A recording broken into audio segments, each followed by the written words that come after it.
What if I were to suggest that you play a key role in the awakening world? And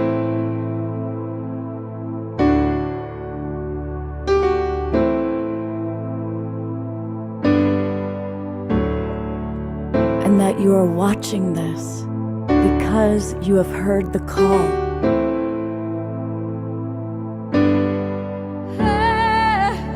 We can start right now by opening our hearts and minds.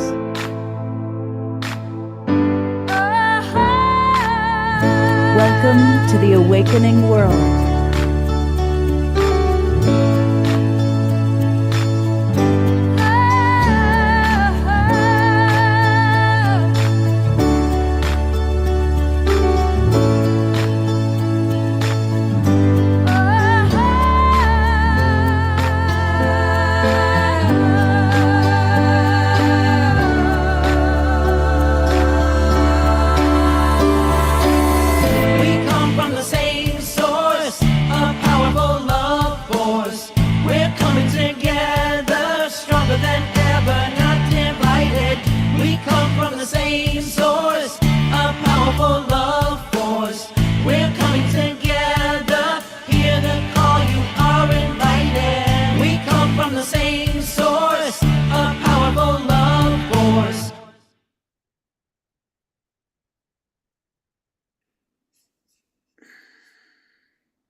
Good evening, everybody, and welcome to the Awakening World. So what are your thoughts about UFOs, UAPs, and now we even have a new one, USOs, unidentified submergible objects? What do you think about those things? Well, most of you are probably aware that government disclosure is imminent, or so we are being told. And that there's also an incredible wave of UFO, UAP, drone sightings all around the world, not just in New Jersey. And so I'm really grateful that a number of leaders in the field have come together tonight to talk about it. And so I want to introduce, it's such a big show that we have not one, but two co-hosts. And so I want to bring on board my good buddy, Alan Steinfeld, friend of mine since 1989, and a new friend who is extraordinary, Dr. Tara. And thank you, Alan, Dr. Tara, for inviting some of your friends and colleagues tonight. And what would you like to open your thoughts with? Well, this is about the fifth or sixth Making Contact show we've done, Scott, and each time we do it, there's more information entering the field. We are in exciting times. The UFO genre has never been more public, more seen, more talked about. We are at a phase shift, and this drone thing, which we'll highlight today in the discussions, is the latest phase and getting us closer to what I think is a sort of world contact situation. What do you think, Tara? I'd have to agree, Alan. Thank you so much for having me here, Scott. It's always a pleasure to be here. And this is such an important and broad and big topic. And I'm really excited to hear from all the guests tonight. So thank you.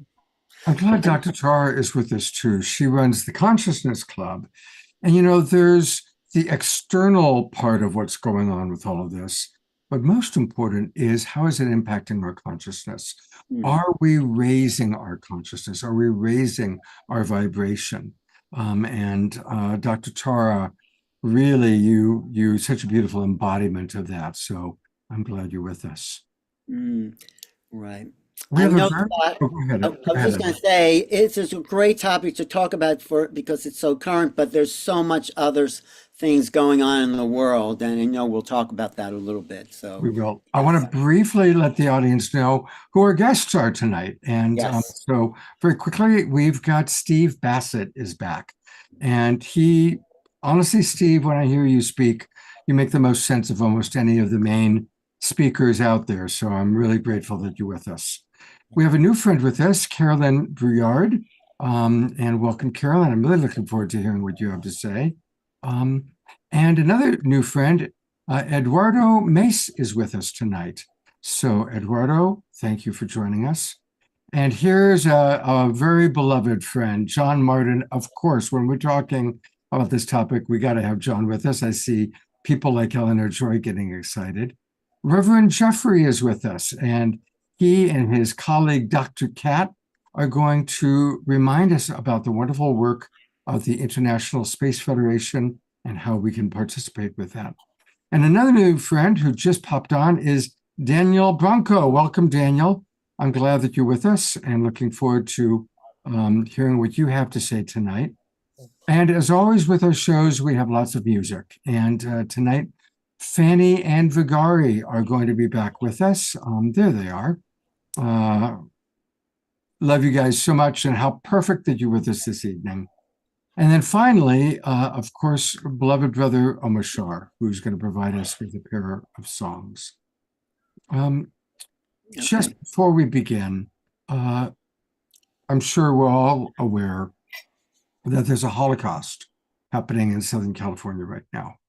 I lived in Topanga for 6 years. My home was the command post when there'd be big wildfires in Topanga.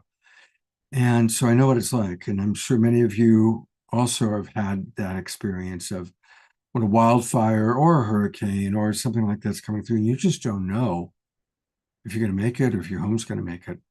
And I'm sure all of us have friends in Southern California.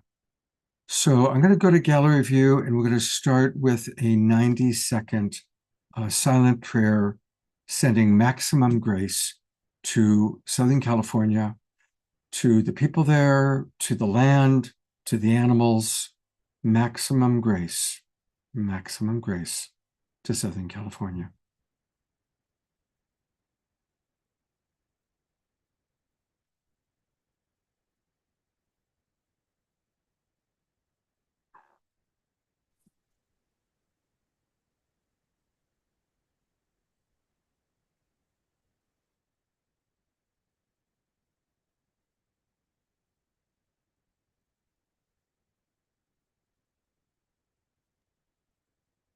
Thank you, everyone. Here's Omar Shar.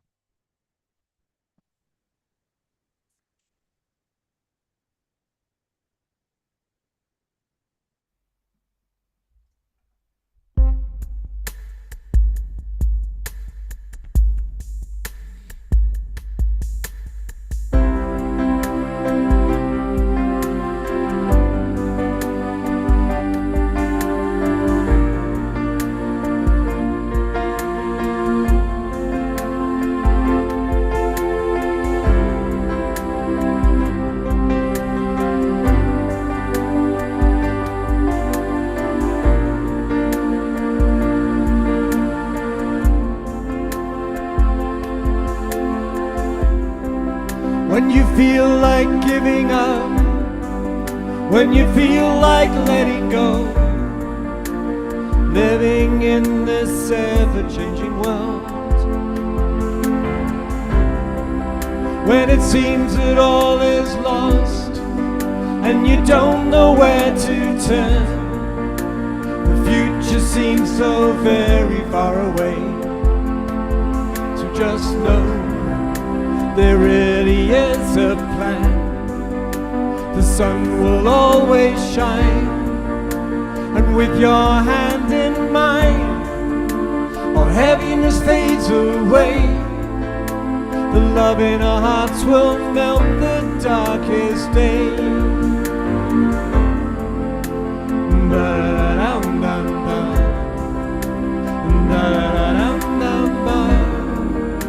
The love in our hearts will melt the darkest day. So when it seems that you're alone and the fears knock at your door, remember I am just a breath away. You are my brightest star. You've just forgotten who you are. Remember there is nothing in the way. So just know there really is a plan. The sun will always shine, and with your hand in mine, all heaviness fades away. The love in our hearts will melt the darkest day. Da-da-da-dum-dum-dum. Da-da-da-dum-dum-dum. The love in our hearts will melt the darkest day. So when you feel like giving up, when you feel like letting go, remember I am just a breath away. And just know there really is a plan. The sun will always shine, and with your hand in mine, all heaviness fades away. The love in our hearts will melt the darkest day. The love in our hearts will melt the darkest day. The love in our hearts will melt the darkest day.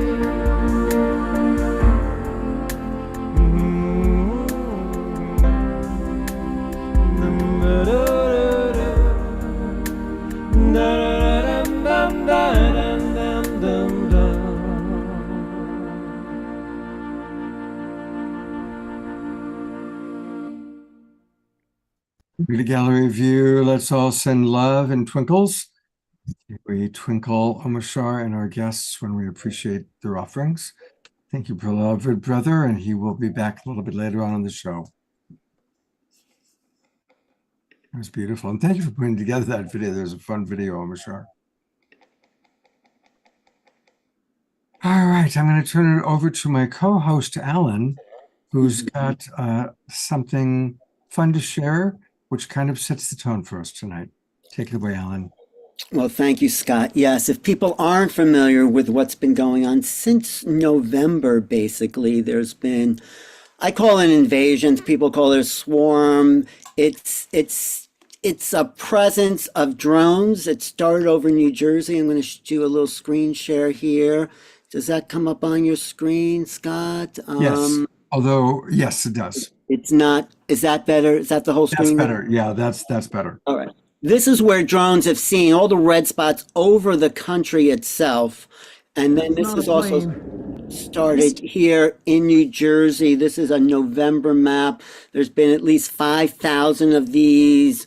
Some look like planes, some look like just triangular lights, some look like plasma. So this is a little clip from a couple of different television stations and videos from Instagram. Mysterious drones have been popping up in the night sky over New Jersey. This is a video of the Morris County drones with characteristic triangle lights. Residents sharing eerie videos like these on social media. Mike Walsh says he's been seeing them since mid-November. They kind of sound like a helicopter, depending on how big they are, is how loud they are. There's red and green lights on either side of them. He reported them to local police, but has not received any explanation.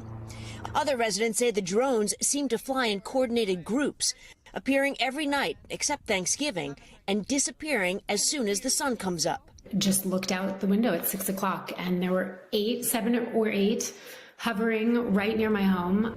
It's a complete violation of privacy and unnerving. I couldn't sleep last night. Authorities saying there's no known threat to public safety, but residents have stayed on alert. Look at that.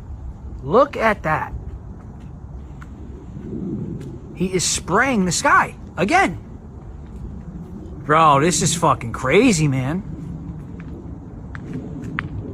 Look at this guy.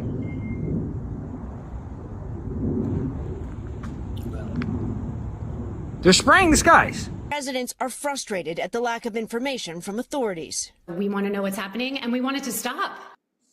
Yeah. So just a little more here.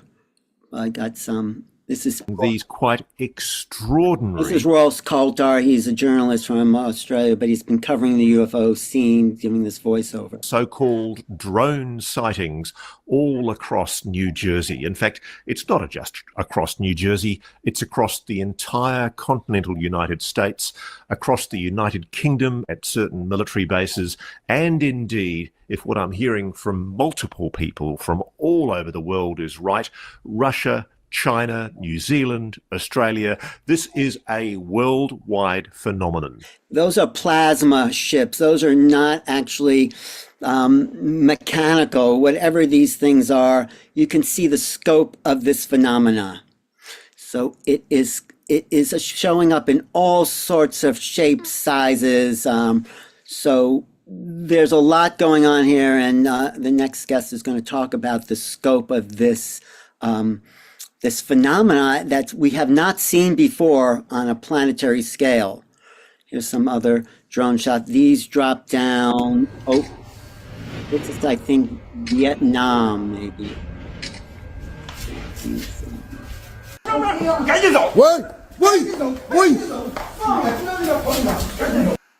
And these are dropping into the ocean and just dropping right below the horizon.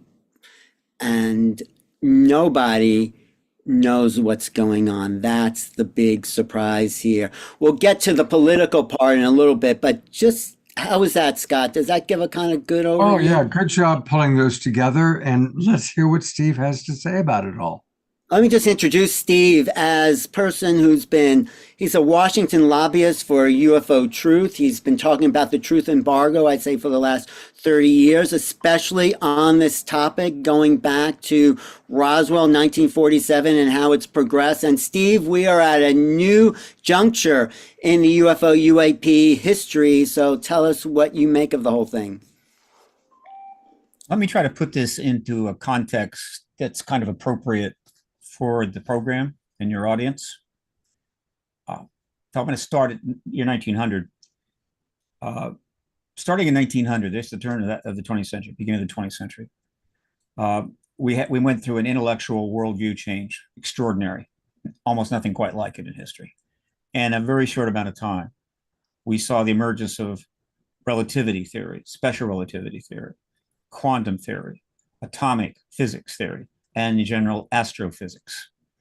And this intellectual shift just continued right on through the first 40 years of that century. And I say intellectual. In other words, the intellectual perception of the world and how it works and what it does in a way that could be proven and useful. Okay, so that was pretty good. But then, starting at the beginning of World War II, we'll call it 1940, another massive change occurred. Not so much an intellectual revolution or paradigm shift, but a technological paradigm shift.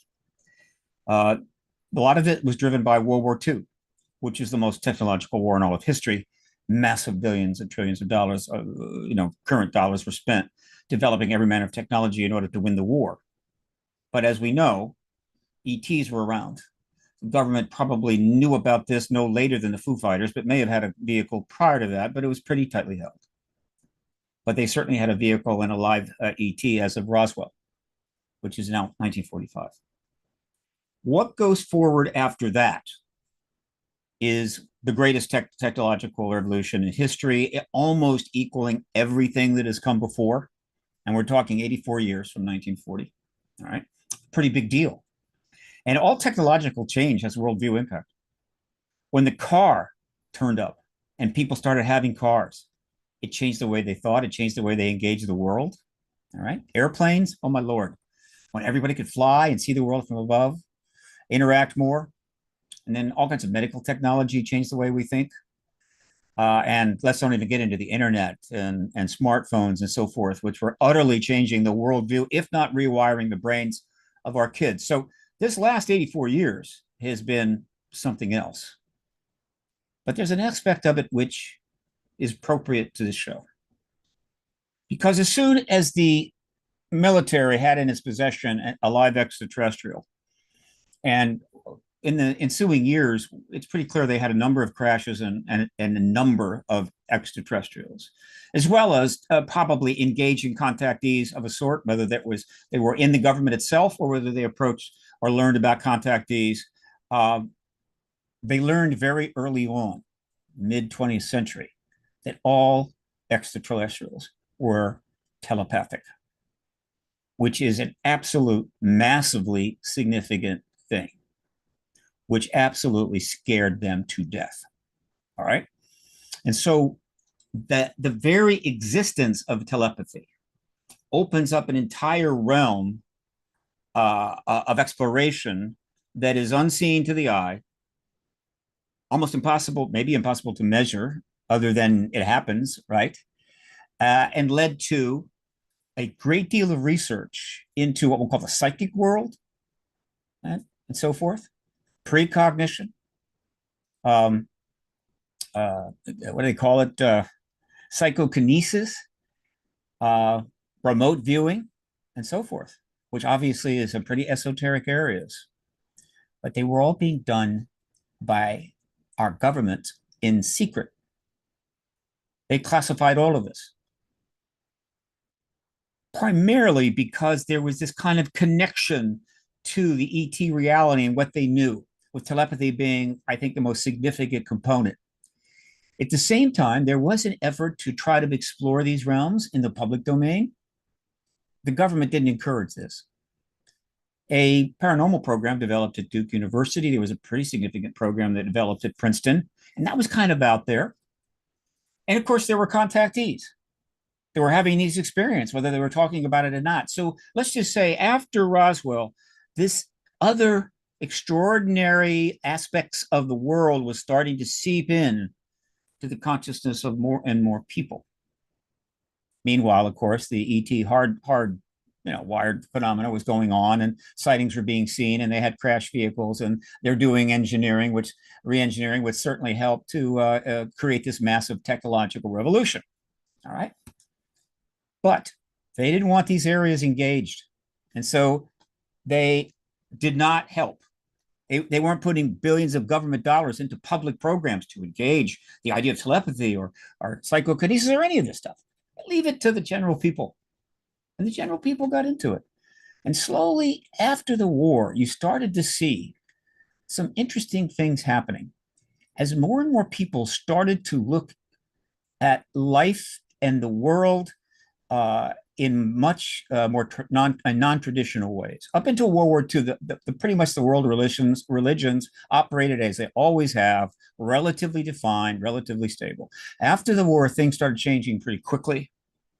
By the 1970s, even in the 60s, you saw this kind of happening. If you look at the sexual revolution, the hippies and so forth, they were operating in another place. Psychedelic drugs kind of helped there, but psychedelic drugs were basically a higher form of technology operating in a brain at the point we didn't really know.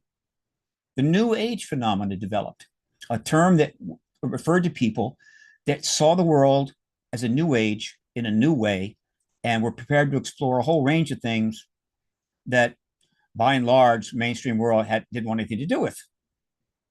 And that has continued. But as I pointed out, the government didn't want it. Ultimately, they shut down the Duke program, so it went private. They shut down the Princeton program. They did everything they can to keep all of the research inside, private as long as they could, secret. Of course, the remote viewing stuff eventually leaked out. Right? We started learning about this. And so that is kind of the background that is somewhat not talked about much. That it's not just about hardware, saucers, star-to-star travel, right? And whatever tech they have, which we have gotten and are re-engineering, it's about the fact that it's increasingly obvious to people that one of the aspects of a much more advanced civilization is a greater understanding of these subtle realms and how they work, of which telepathy is one of them. All right. And so that's all been pretty cool. And so it's not surprising that in the late 70s, the New Age movement, with all of those interesting explorations into the subtle and the esoteric, kind of married up with the UFO movement. One, they had open minds, and it was like, hey, we're open to anything. Come on. The UFO people desperately needed places to speak, to make some money, to get the word out. And so before you know it, at every one of these conferences, consciousness, New Age, whatever, there would be people talking about this issue. And that actually solidified for decades until it became ingrained. We're about to have an example of that in about 4 weeks at the Conscious Life Expo, which has been an example of this for, I don't know, 20 some years. So you have these two things running together. Okay, fine. And so with that as background, let me talk about two things. One, if you haven't already found them, you've got to go find the telepathy tapes. It's easy to just Google telepathy tapes. It's that simple. The telepathy tapes. And these emerged out of the work of Diane Hennessy Powell, a highly trained psychiatrist who used to teach at Harvard. In fact, when she taught at Harvard, her office was 2 doors down from John Mack's. And she started, well, she's been doing a lot of things her whole life into a whole range of areas. Go to her website, DianeHennessyPowell.com, and definitely check out the bio. But one of her specialties was savant people, which is very interesting. Everybody knows that. There can be extraordinary. Everybody knows that. They're part of the artistic spectrum. Most people know that. One thing not enough people know is that the increase in on the spectrum autistic children is exploding. Boom. At the rate it's going, if it continues, 1 out of every child will be autistic or a savant or a savant autistic or autistic, whatever, which is, I don't know what to make about that. The government has nothing to say about it, doesn't want to talk about it, don't even need it. Even the national health groups, she engaged it for 15 years. And lo and behold, in that work, she discovered something rather extraordinary. It turns out that she was able to determine beyond any reasonable doubt that certain kids on the spectrum, savants, deep, could telepathically communicate with others, particularly like a mother, right? But in some cases with a non-relative. And she just worked on this and kind of privately. It wasn't really out there much as far as I know, because again, you talk about UFO research, right? Which for years was like, are you out of your mind? Well, a telepathy researcher, not going to get major grants from the government or Harvard. So she worked in San Diego. Eventually, she went up to Medford, one of the great places in the country where she continued to work on this. It finally got to the point where she wanted to go public. And so what she did was, with the aid of Kai Dixon, she filmed a substantial number of interviews with these children and demonstrating this telepathic power. And this is being done for a documentary, which probably is going to come out this year at some point. It's going to be quite a documentary, all right? But they did something very smart and appropriate. They put the audio version of these interviews up on the net for free so that people could listen to them. And just listening to them, let me tell you, they will get your attention. And obviously that's going to promote the hell out of this documentary. So it's probably going to be a smash hit. This is a big deal. The confirmation of telepathy, even if it's just in extraordinary children like savants, is a huge ontological shock for every government in the world. Because, and I was told this 20 some years ago, when you're looking for excuses as to why this truth embargo is so tenacious, so relentless, conducted at any cost, right? To almost any measure, hopefully not too far. We are a good country, supposedly. Why? Well, I knew kind of why. There's some fairly straightforward reasoning, but I was told years ago, one of the reasons they simply have to embargo this is they know if they confirm the extraterrestrial presence, they confirm contactees. And if they confirm contactees, that confirms telepathy, at least between humans and extraterrestrials, all the extraterrestrials, very notable, all right?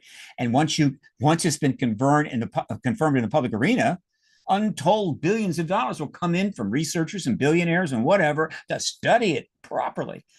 1,000,000 times more than, say, Duke was ever to do. And before you know it, they've discovered kind of how it happens, maybe the genetic aspect of it. And the next thing you know, you've got a pretty substantially telepathic citizenry. And I can tell you, nothing puts the fear of God into an authoritarian person or authorities like a telepathic citizenry that is able to read your mind and thus understand and determine every lie you make. So, and it's just in general. That's a whole nother world, right? It is a paradigm shift, probably even bigger than the paradigm shift to acknowledging ET presence. Mm. And in that regard, I would like to mention that we have been very fortunate in that we have secured Dr. Diane Hennessy Powell to be a CITD featured speaker at Contact in the Desert, May 29 to June 2. She will certainly do a couple panels and a lecture. She may do a workshop and an intensive. We'll see. It's up to her. And so I'm very happy about that. I was able to secure that. So with that kind of as a prelude, okay, there's something else going on. And that, of course, is the political process of ending the truth embargo that has suppressed all the information about the ETs to the extent that they possibly could, the technology, the bodies, all the re-engineering, all the learning, all the intellectual stuff, all of that.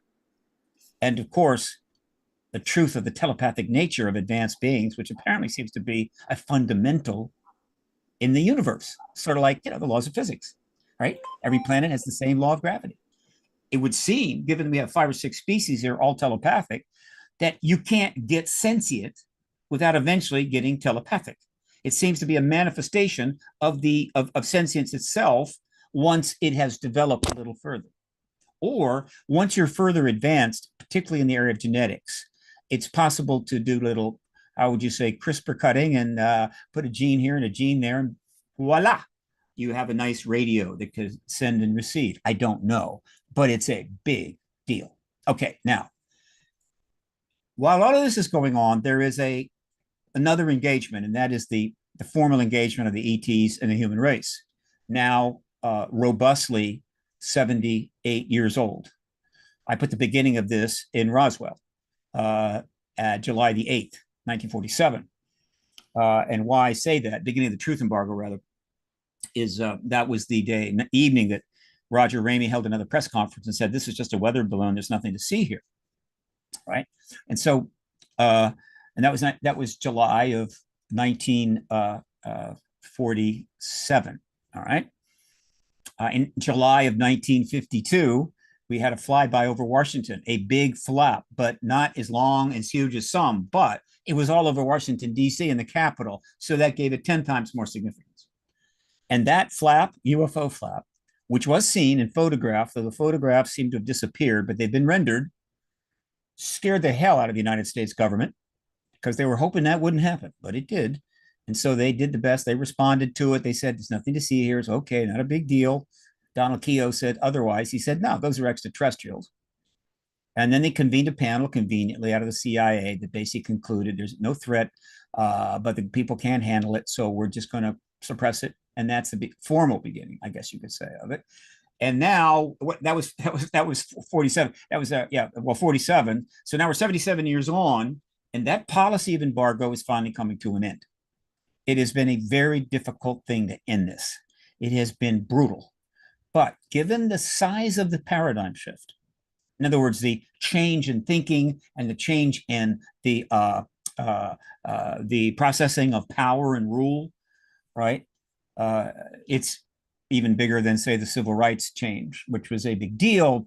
There were some laws passed. People had to observe certain laws about race and so forth that they didn't like, but they tried, they complied by and large. This is way bigger than that. All right. And so we tried to get this embargo ended, and every manner of obstacle has been put in the way.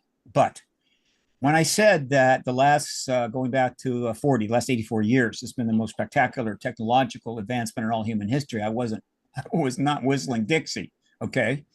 And that technological change included the rise of mass global communications at the citizen level at very little cost.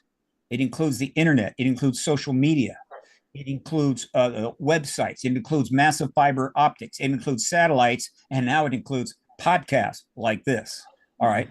This massive change, right, has ultimately made the truth embargo impossible. It just cannot sustain this, but they've done their best. All right. And we've been working toward it and working toward it. But we're still not there. And the ETs have been watching this all along. And two things have recently happened. One, we have gotten ourselves within inches of nuclear weapon use. We're practically there.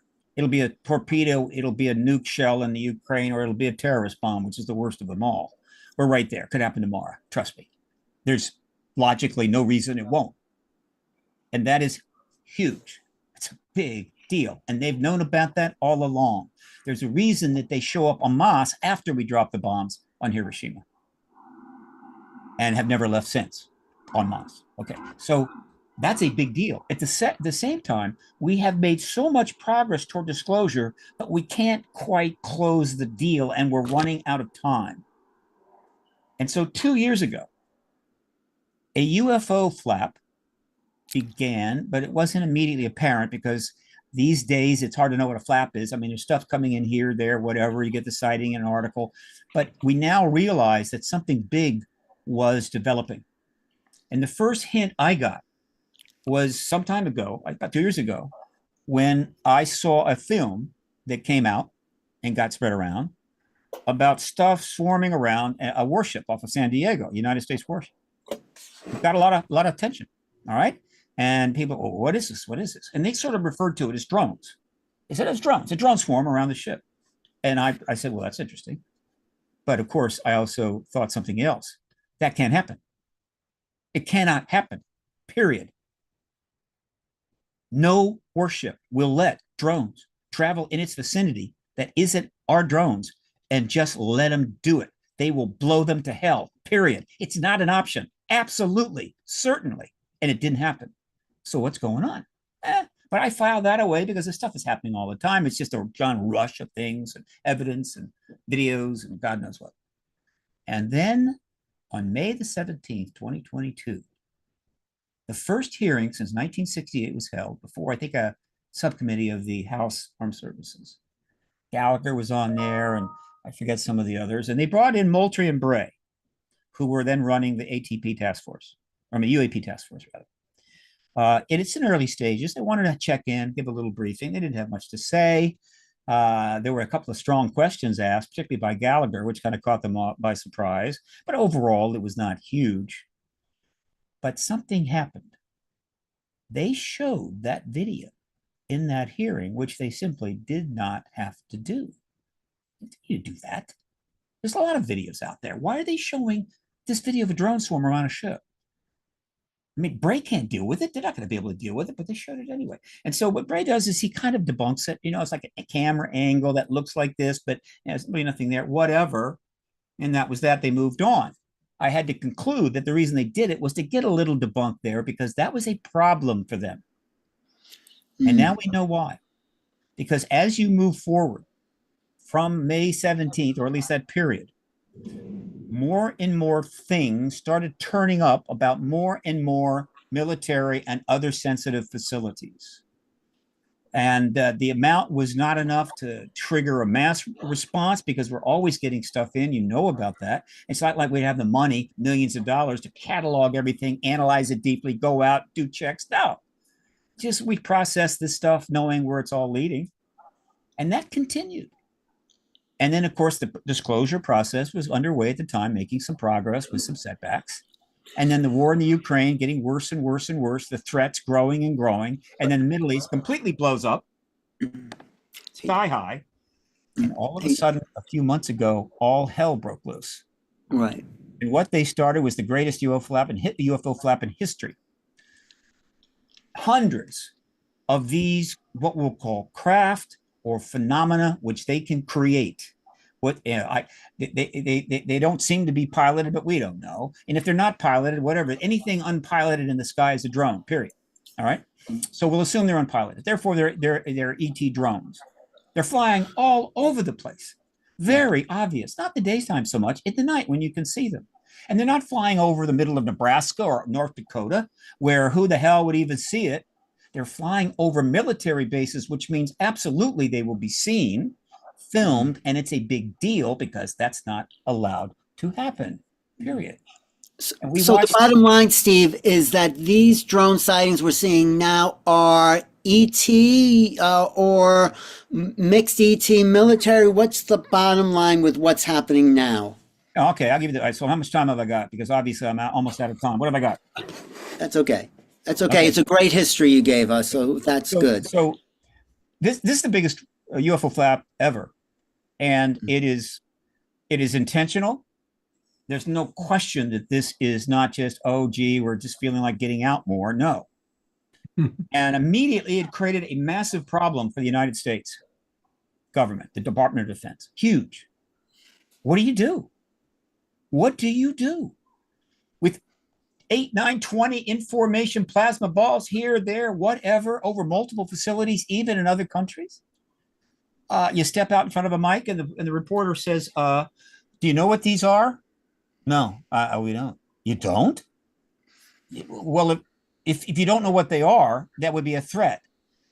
And if they say, yeah, it's a threat, then everybody puts their hands up and say, oh my God, all hell breaks. So no, we don't know what they are, but they're not a threat. Well, that doesn't make any sense. And so, and could they be foreign? No, and they can't be foreign. And so there's nothing they could do. As that thing is developing in the early days, they're going, what in the hell are we going to do? Because we can't stop the ETs from doing whatever the hell they want. And so it appears that the extraterrestrials have a game plan here. And it's this: we're going to paint the US government particularly into a corner when there is no way out but to disclose. We're going to force it, right? And so they're doing this. It's the videos are coming in, and at some point going back, I'm not sure when, you know, I have the money to follow all this stuff that closely, though I do track all the media. The government sat back and said, the only thing that we can do to minimize this and hold it off for a while, we've got tons of drones. We've got all kinds of drones, many of which people have never seen. They're absolutely advanced technology. They're completely classified. They can do things like you can't imagine. Drone research has been gung-ho for decades and decades. It's the future of war, assuming we keep doing war. And so they got plenty of them. So they started launching these drones up into these events whenever they happen. Right? They're not putting them up over military bases where there's no plasma craft or balls or whatever the hell. They're putting them up into the phenomena. And it's pretty clear for a reasonable person to kind of see, oh, that's a drone. And so they've inserted drones into the phenomena, which means they can call it a drone swarm and therefore imply it's all drones. These kind of really look like drones, but that group of plasma balls, well, yeah, they're drones too. Mm-hmm. It's nothing but semantics. It looks like, though, Steve, there's a plan here on the ET part. This is the first step. Absolutely. 1, 2, yeah. They are trying to put the government in a position where it has no move other than to say checkmate. All right. And so this has now been going on, and the government's doing everything it can, but it gets worse and worse because once they put those drones up, it gave themselves bought a little time by saying, we're talking drone swarms. And again, the thing is so huge, the press is there. They're talking to Kirby. They're talking to what's her name at the White House. Anybody that's in front of a mic with respect to the Department of Defense and so forth are getting asked these questions by reporters, and they're serious. Right. And so the question is pretty basic. Whose drones are these that you say they're up there? And it clearly are. At least the ones that look like drones. I'm not sure about the other ones. And the only answer has to be not ours. They can't say they're ours. If they say they're ours, the next question is, how in the hell are you flying our drones over these bases for months? What the hell are you doing? I mean, all hell would break loose, right? Is there some special project? Could it be? You're putting people at risk. This is ridiculous. You're embarrassing the United States. So they can't say they're ours. They have to say they're not ours. The next question is obvious. If they're not ours, are they other nations? They can't say yes. Next question is, wait a minute, you're saying that there's hundreds of drones from other nations, maybe even China and Russia, flying over our military bases, and you're doing nothing? You're not shooting them down. You're not trying to capture them. You're not even sending up crap, by and large, with the odd exception. You can't say another nation, so they say no, not another nation, which is logically absurd. Right. They can't prove a negative. There's no way they could know they're not from another nation. But at this point, it doesn't matter. So the only natural next step is the government say, guess what? We have company. Is that what you say? What is essentially, they have now put the government in an impossible place, which includes the presidency, includes the DOD, it includes the Congress and everything, so that to help ensure that all this process we have gone so far on, which is to complete the UAP Disclosure Act, expand and get that done. That could happen tomorrow, but also have the additional hearings that absolutely have to have, particularly from their witnesses, which would then set the president up to disclose. The opportunity for that to happen for Biden is gone. However, the opportunity to happen for President-elect Trump is not gone. In fact, it's ripe. It's right there. And so they're basically setting up a situation where a president is going to have to disclose. And it's probably going to be Trump within the first 45 days or so of his administration. And the hearings are about to be held after the inauguration. And they have made it clear they want the nuclear shutdown witnesses. All right. And so what you have is two possible outcomes here.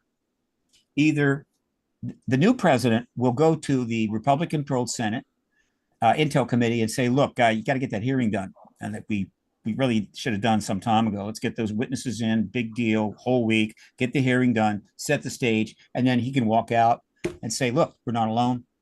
There's non-human tech here. You're going to know more about that real soon. And he's the disclosure president and goes down in history. All right.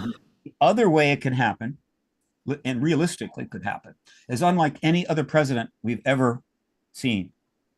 This is a president that will do whatever he wants.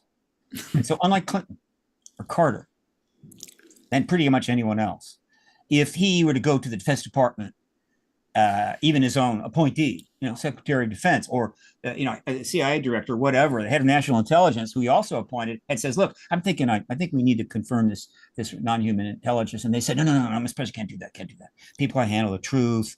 It's going to create all kinds of problems." He is the one president who will tell him, "Well, you can go screw yourself. I'm going to do it, whether you like it or not." And so the other way it'll happen is Trump will act unilaterally.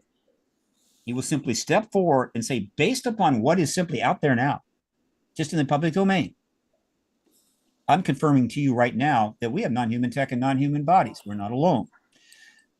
And then the hearings will happen pretty quickly and back him up. Either way, we get disclosure, capital D. We're in the new paradigm. And the only difference between those two scenarios, and in the hearing first, then the president scenario, the other heads of state will jump in board like that. Okay, almost immediately, they're coming right out. If the president operates unilaterally and does it alone, in a sense, they may hold off for a while for a couple of hearings to take place before backing him up. But it's a distinction without a difference. Well, that's amazing, Steve. That is a fantastic overview from the history, the beginning of the phenomenon, right to the present time.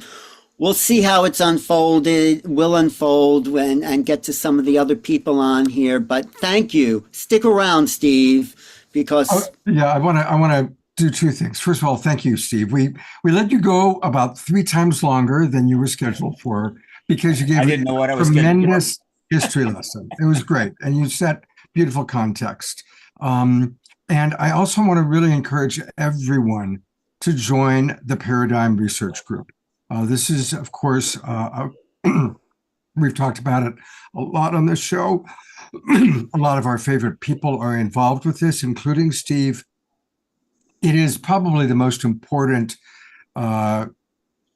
organization you can join to really support getting positive action.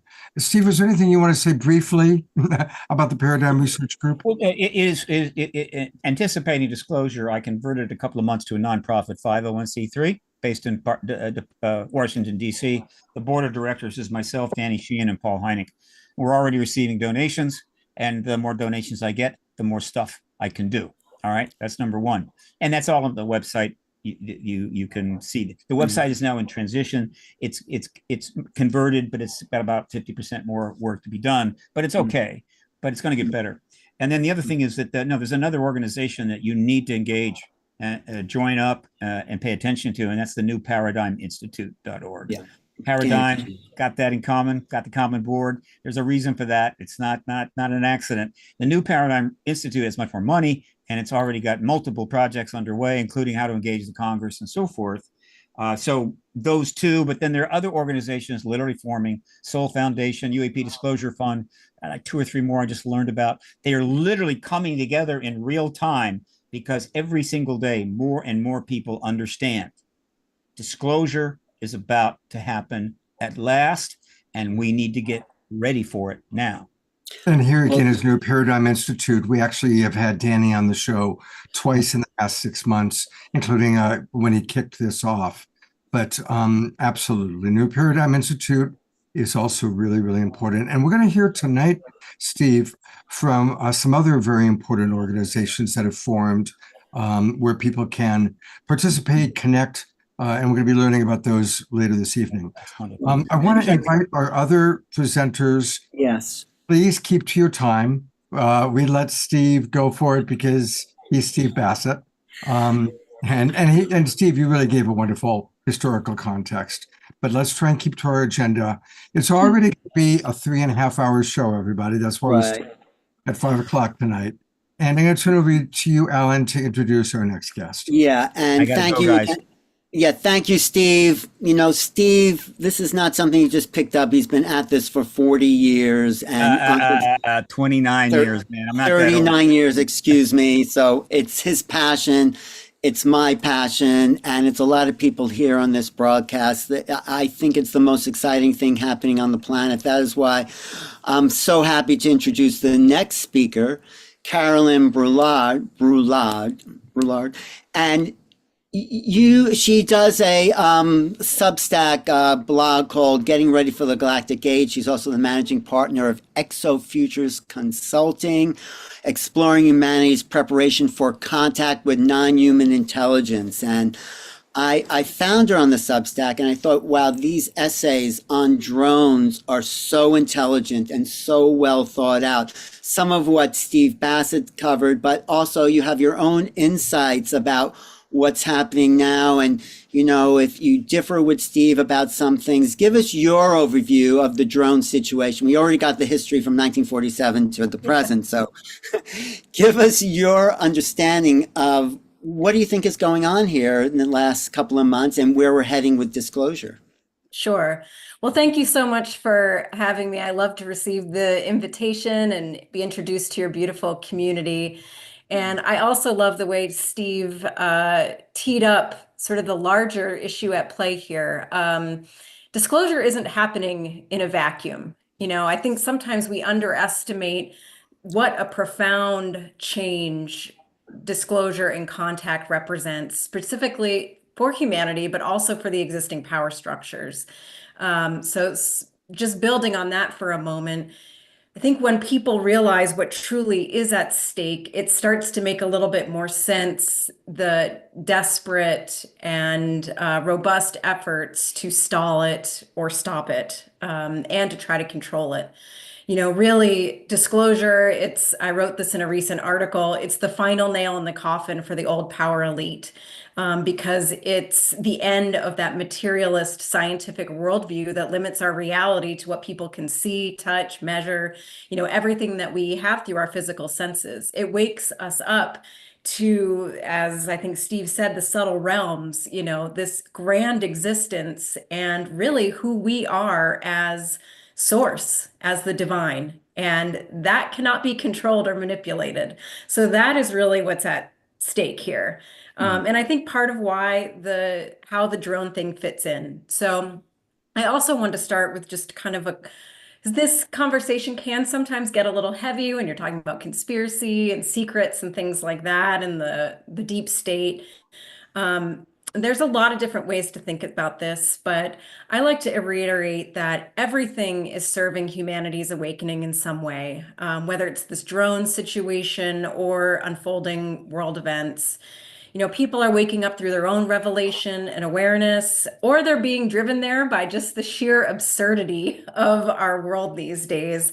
You know, it's getting to the point where the secrecy, the control, the manipulation is just getting impossible not to see. So the timing of those two paths, you know, may be different, and one may be a gentler ride than the other, but the end point is the same. It's the will for something better. It's the drive for truth and the choice to evolve instead of going backwards. So I think we're seeing this drone situation come now as the momentum behind disclosure is accelerating. I don't think that's an accident. So what are we seeing in the skies? At this point, I I'm kind of in an all of the above. I think it's human and non-human. I think it is domestic and some foreign. I think there's some prosaic explanations like birds and planes, as well as some top secret technology that's being revealed. As it tends to be the case with everything that's engineered to capture the public's attention, it's really never just one thing. I think what we're seeing here is multiple actors and multiple agendas at play. We're seeing these quote unquote drones across multiple countries. This has been occurring for multiple months or years, depending on how wide you cast the net. And we're seeing advanced technology that we haven't perhaps seen before. So I think that suggests a level of coordination that transcends the traditional nation state borders. This is not simply a US thing with, even just the US government behind it. So certainly, non-human intelligence would qualify for that, having that global reach and the technology. And I do think that's a lot of what's showing up. My perspective is that they're more, they've always been here. They've always been making themselves known, and there is more of that now, but that they're perhaps leveraging a situation that was otherwise intended to be a psychological operation. When the government says they don't know, that's a good sign that there's probably some kind of psyop going on. When you think, given that we have drone warfare and the sophistication of the surveillance state on this planet, it is completely unfathomable that they would not be able to track and see where these things are coming from. That's part of that cognitive dissonance where it just doesn't make sense that, that the government's answer is credible. We don't know means we don't want to tell you, basically. In one of your articles, you wrote about also, maybe you've had more to say there. Sorry, how the drone situation could end. Go ahead, but continue. Sorry. Yeah. So, I do think this has a large psychological operation component, but I think there's intended effects and unintended consequences. I do feel that the US government and possibly other governments know that the clock's ticking on disclosure. I, would agree with what Steve said about, disclosure is happening, and the US government's kind of painted into a corner, because it's worth remembering the US government nor any government is in control of contact. Humanity's not calling the shots on when they show up. They are. And I don't think they're, bending the knee to our government on that. That said, I do think both the NHI and the government wants to acclimate people to unknown objects in the sky and get people comfortable with the idea of there being other beings. I do think this is a test run to test public responses, state and local capabilities, how the media treats this, people's psychological responses. I do think we're watching a disclosure exercise in real time. It's just heavily manipulated and heavily controlled. And I think part of the reason is they really want to keep control of this process. Now, just how sort of the energetics of manipulation work is, the more you try to control a situation, the more you draw an out of control outcome. So, I do think that they're trying to confuse us, so that people don't know what to believe. I think they're creating suspense that creates this sort of tension where people look to the government for official answers, even though no one trusts the government anymore. I think with this fear narrative, they are teeing something up here. Are you saying they being the ETs or the government? Who were Sorry, they? the government, yeah. Speaking more from like the PSYOP perspective here. I also wrote about this. There was a period where the articles started getting more shaming and ridicule of people reporting drones. And it was sort of like a throwback to the UFO stigma that all of a sudden there's this, that it's ridiculous to be thinking about this. So there's that pressure for conformity and just shut down dialogue on this. And it could be they're just trying to distract us from real disclosure and the million other untoward things that they're doing around the planet. Now, the unintended consequences, really quick, and then I'll get to what I think is going to happen, is as I was saying in the beginning, I think all of this is serving to wake people up. It's strengthening our collective capacity for adaptation and growth. It's giving us practice in managing uncertainty and dealing with the unknown. It's helping us form networks to share information and build communities of support where we can rely on one another instead of looking to traditional authorities for answers. We're also, I think, getting really wise to PSYOP tactics and strategies. And as that happens, we're strengthening our immunity to them. You know, if you think about it now, and I don't know whether X is the best representation of this or not, but these, you know, what the media is putting out and what the government's putting out, people are seeing it, you know, swiftly and robustly as the lies that they are. You know, things that were accepted at face value now just don't stand a chance if they're not in integrity and they're not in authenticity. So in terms of going forward, you know, in part, we just have to see, like I said, I do think disclosure's chugging along. I don't think the government's going to be able to control it the way that they want to. That said, I do think this drone situation is probably building towards some kind of climax. You know, whether that centers on the drones, some people have predicted some kind of drone melee or war or some kind of false flag. That's a little problematic in my perspective, but I do feel like there's enough energy here that there needs to be some kind of release. Again, whether that's a drone event or something that leverages the groundwork that they've laid with the drones for something else. So I'll just wrap up quickly by saying, you know, I think this situation is presenting us with a choice. We can either succumb to fear and be led astray by the uncertainty, or we can rise to the occasion and claim our sovereignty and use this as a moment for growth. Wow. Carolyn, Great. thank you so much. you. And I want to let everyone know we're going to have a couple of roundtable discussions. So we're going to be hearing from Carolyn and the others a little bit later on. But briefly, quickly, I encourage everybody to register for her Substack. Obviously, this is a very intelligent woman. She's got some really great points. I love your use of the word robust. And you can find her at thegalacticage.substack.com. The Galactic Age, period, Substack, period, .com. And Carolyn, thank you so much for being with us. I'm looking forward to hearing more from you a little bit later in the show. And I recommend her articles on drones on there and ET contact in general. She has about 10 or 20 articles that are really well thought out. Thank you, Carolyn, for being with us today. So stick around. And here is Dr. Tara, our other co-host, to introduce our next guest. Thank you, Scott and Carolyn. That was wonderful. I'm a mega fan already. I've subscribed to everything. So thank you so much for that. And just coming on now with Dr. Bronco, Dr. Daniel Bronco. Daniel has more degrees than a thermometer.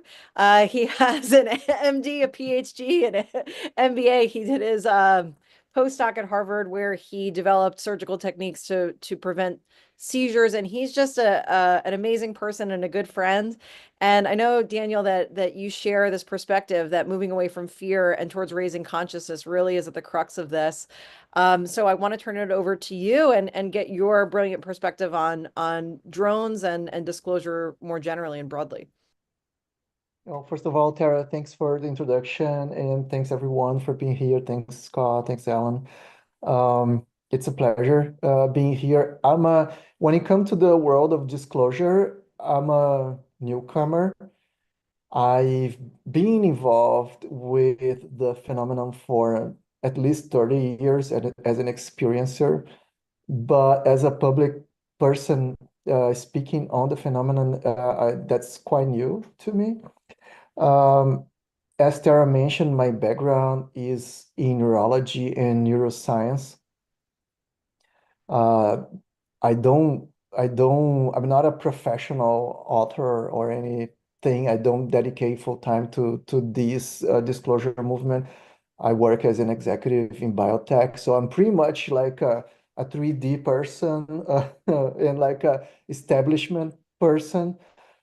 But I enjoy the opportunity of being here because I believe it is time for us to start making this 3D world really transition into something new. And I appreciate so much the work that all of you have been doing as the pioneers in this space, to which I'm so new. So my interest, well, first of all, I think it's safe to say that I decided to pursue, and the reason I have so many titles is that I decided to pursue a career as a and go to medical school in the first place because I wanted to understand and learn about the brain. And then I thought that growing up in Brazil, that's where I'm original from. I thought that learning about the brain would be like the ultimate challenge. And I wanted to learn and understand how the brain creates consciousness. That was back in the 90s when I went to medical school. And eventually became a neurologist and a neuroscientist. And one day I was about to become faculty at Cornell University in the Memorial Sloan Kettering Cancer Center in brain mapping, doing brain mapping research.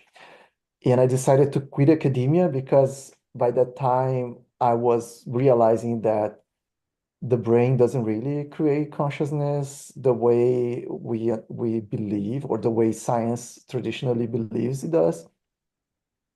And I thought I was not going to accomplish my journey in academia. That's when I decided to quit. And then I did an MBA just to make a living and pursue a career as an entrepreneur. But my life quest and my ultimate goal is to understand. And I'm glad that Steve Bassett mentioned about telepathy because and that's not to say that my ultimate goal is to understand telepathy, but to understand that kind of phenomenon, that kind of conscious experience, which in my opinion is way more relevant than orbs in the sky and the physical phenomenon that we are able to see.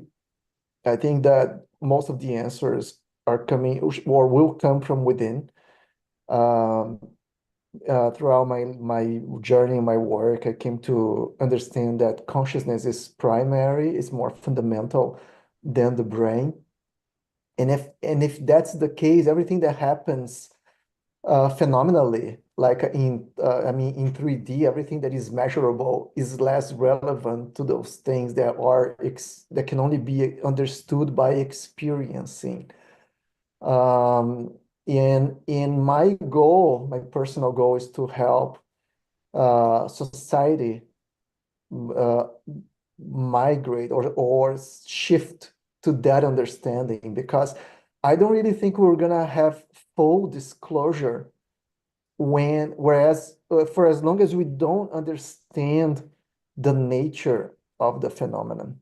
So it's not really about, even if the government came out and said, oh, so these craft are real, and then all of these VC funds decide to invest in developing craft technology. Uh, I don't really think we are still uh, touching the bigger revelation. The bigger revelation cannot be given to us. We actually have to reach out to it. And and I think that's one of the reasons why disclosure is so difficult and intricate, complicated, because it's not just about telling it's real. Because then the question is, what is real? And the answer is much more complex than our 3D paradigm can really actually provide to us.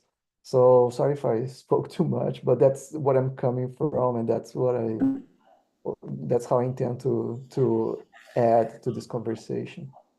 I really love how you're helping us to remember that there's everything going on out there, but ultimately it's about raising our consciousness. So of course you came through Dr. Tara, who runs the Consciousness Club. And that is always, what's the name of the show? The Awakening World. We've been doing this for a long time. So it is all about, okay, it's fascinating what's happening out there, but how's that changing the way we see ourselves and raising our consciousness, raising our vibration? So Yes, I think without raising consciousness and vibrations, we're not really going to understand what's going on, even if we are told there is something going on. Because I don't really think the government knows deeply what's going on, because they are not high vibrating. It's not a high vibrating structure. So it's impossible for them to really understand what's going on just because of that little fact that they are not really high vibe. Absolutely. And I have to say, coming from the ivory tower myself, having been on faculty at Cornell as a psychologist and talking to you, Daniel, it's really reassuring for me to hear you say that and to really kind of come out of the closet as someone who is an experiencer and who understands these, we'll say non-3D, 4D, 5D experiences. I think it's really important that people like myself and everybody else hear your perspective. So thank you so much for coming on the show. I personally appreciate it. And I know I could speak for a lot of other people when I say that they probably appreciate it as well. So thank you so much, Daniel. And Daniel, I'm hoping during the roundtable discussion, if you're willing, that you might be willing to share a little bit about your actual experience, because then that can open the door for other people to share. So that would be wonderful. Of course, there's quite a few, so it might take a while, but pick your favorite one. We'll try to narrow it down. Yeah. Yeah. Okay, Thank you, Daniel. So much. Dr. Tara, I know you've got another guest to introduce. I do. Thanks, Scott. So next up, we have Eduardo Mace. So like Daniel, Eduardo is also Brazilian. And we were all at Soul Symposium together this year, which is one of the budding conferences that Steve had referenced earlier. And Eduardo is an entrepreneur, multimedia software pioneer, developer, editor, and multimedia author. And we are so lucky and thrilled to have him here to hear his perspective on souls, drones, and disclosure. So welcome, Eduardo. Oh, thank you very much for having me. Thank you, Tara. Thank you, Alan. Thank you, Scott. It's as with Daniel, it's really the first time I come out in public and talk about these things. I love what Steve put in terms of history and the contributions of everybody here and the positive energy that everybody's having in the chat here in Zoom. I love it. This is all very interesting and uplifting. I come from a long journey as an entrepreneur. I mean, I started my journey when I was 12 years old. I was very young. And obviously I, did business administration economics at university, but my life was centered around innovation, especially software innovation. And I come from a world where process is king, right? And I'd really like to sort of share a brief moment of how I got to the consciousness part, which is what Tara does so well at the Consciousness Club. And the discussions we're having there are so amazing. Thank you, Tara. I have always been very connected to, sci-fi in general, because I'm a nerd and a techie. And that really makes for the imagination. You can expand your horizon. But I've always been a publisher as a software entrepreneur. I've always published software. Software is like a book, right? But it's code instead of written words only. And I came to the US about 10 years ago, and in 2023 I moved to New York. 2022, sorry, actually. And in 2023, April, I had my first experience. I woke up to quite suddenly at 5 a.m. to an orb on my bed, right next to me, about 3 feet away. And I tried to wake my wife up, and I came out of bed, and the orb was still there. It was about a minute and a half. And I really couldn't understand. My wife was go back to sleep. It's just a dream. And I was completely taken aback by the whole thing. But I decided that maybe it's just my head, you know. I came back, but that bugged me a lot because it felt real, and I touched things. I really woke up. There wasn't anything that you could say was hypnopompia or hypnagogia, right? A woke dream kind of thing. And so 2 weeks later, I'm at home. I work from home. I mentor a lot of startups and scale-ups in the US and worldwide. And there was this heavy sound of a chopper right above my house, and the whole house started to tremble vigorously, like an earthquake. And I ran out the house. It took me a while because I had to go downstairs and my pet as well, right? We woke at what's going on. And above the house, about 60 feet above the house, there was a Chinook. And I thought, fucking hell, the American government's after me. They found out about the orb in my room. I was okay, this is crazy. But I have been a long time investor in defense tech. I gave that up, after the experience, but these experiences I'm going to relate to you. But I noticed that there was stuff wrong with the chopper, right? The wheels weren't in the right place. The lights weren't turned off. It was completely black. The lights were in the wrong place. The windows were in the wrong place as well. It wasn't a Chinook, but it was a Chinook. The two, propellers, that Chinooks have, it was a little smaller than Chinook. And I thought that was strange. And there was no wind. There was only vibration and sound coming from it. Well, very well. After that, I started to have a lot of synchronicity events happening around the house. The clock always went like 1, 2, 3, 4. It was always 12:34. It was always 9, 8. Everything seems to be conspiring against you. And then I started to have high strangeness in the house, poltergeist effects. And I didn't know how to cope with it. And the fact that drove a certain amount of fear from me, I started to notice and correlate the fear with the volume of the high strangeness, right? So I started to keep after months of this, my wife also was part of a couple of experiences as well. We saw a cloud form from right outside my house from the garden, just come out of the street in front of my garden, just came out and stood there and started moving around, doing right turns and so on. There were multiple events of light turning on and off, things being misplaced. It was chaos. I had no framework for dealing with this. Well, and one day, it was night. I saw a shadow pass the window of my front to the front of the house. So I opened the door because I decided I'm going to go and confront whatever it is, right? And a huge, very pungent sulfur smell came to my nostrils, and that meant, Jesus Christ, this is not going the way I want this to go.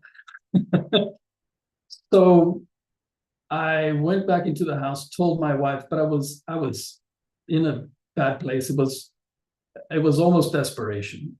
The next day, I decided to go out to the garden. It was a beautiful day. And I talked to the heavens. I didn't know what to do. Talk to the heavens. I'm a process guy. I work with software. It's all math, it's all tables, it's all, mental. And I was an agnostic. And I can't say I am agnostic anymore, but I went to the garden and asked the heavens, this has to stop. Me, my family, they don't deserve this. Because I had read up, obviously, during these months of high strangeness in the house, I started reading up. And I know how contagious this can be. So I didn't want this for my family or for myself. And as I asked it, boom, it stopped. It stopped right there and then. And I thought, wow, after a couple of days of nothing happening, right? The synchronicity went away, my strangeness went away. I thought, wow. And I learned that to control my fear meant that I could have peace in dealing with whatever effects were being generated before. But after they left, I started feeling, because I work a lot in the garden, I started feeling a lot more comfortable with everything, as if there was something other than myself, present. And so the animals as I worked in the gardens, the animals would be very close by. And I thought, this is interesting, but kind of scary at the same time, because you don't want them too close.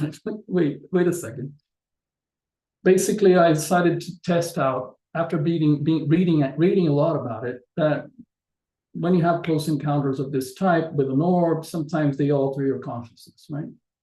I started reading up on that. And I decided to test it. Why not test it? I'm a process guy. I love the scientific method. Let's test it. So I went to places where people pray. So I went to St. Patrick's in New York. My head caught fire inside the church. It was like crazy. It was driving me towards the back of the church. And I noticed that it was where people prayed. It was the high intensity thing, right? And I thought, this is completely mind-blowing.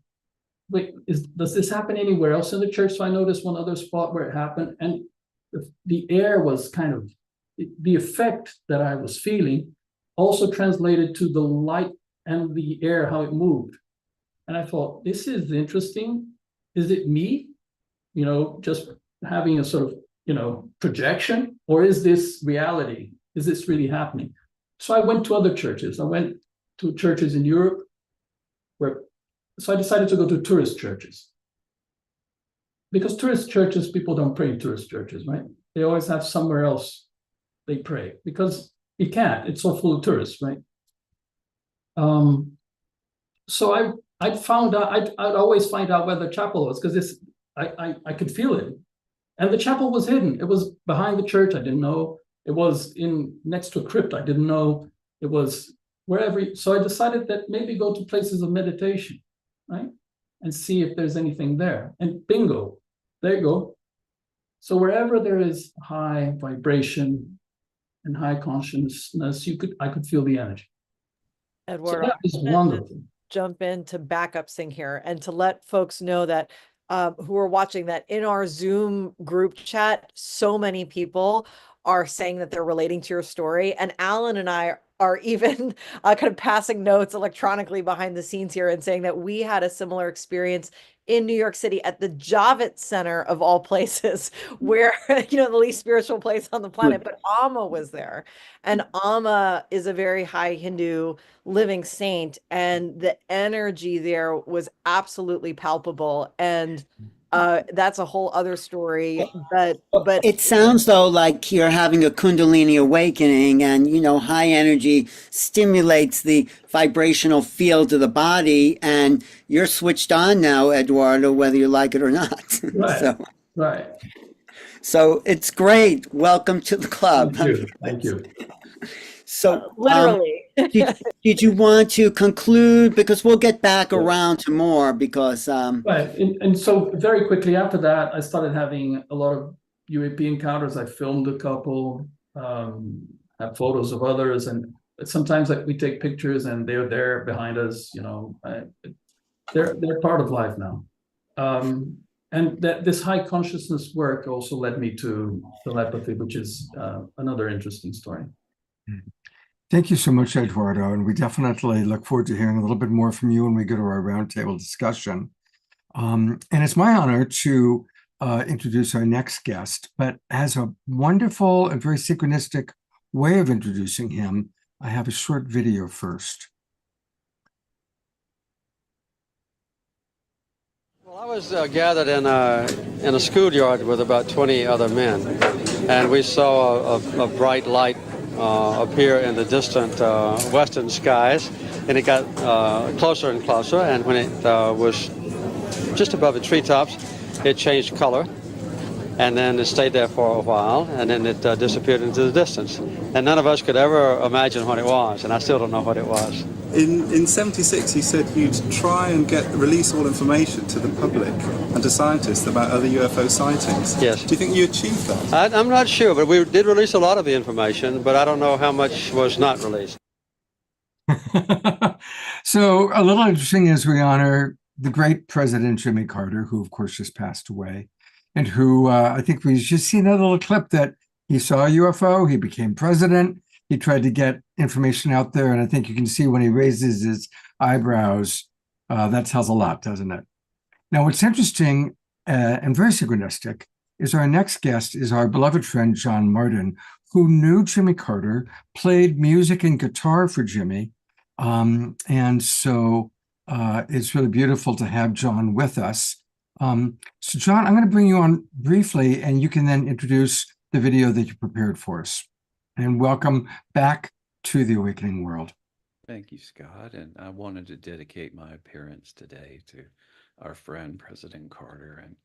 And he was in repose at the Carter Center on Sunday, and I said a prayer for all of the awakening world while I was there with our friend.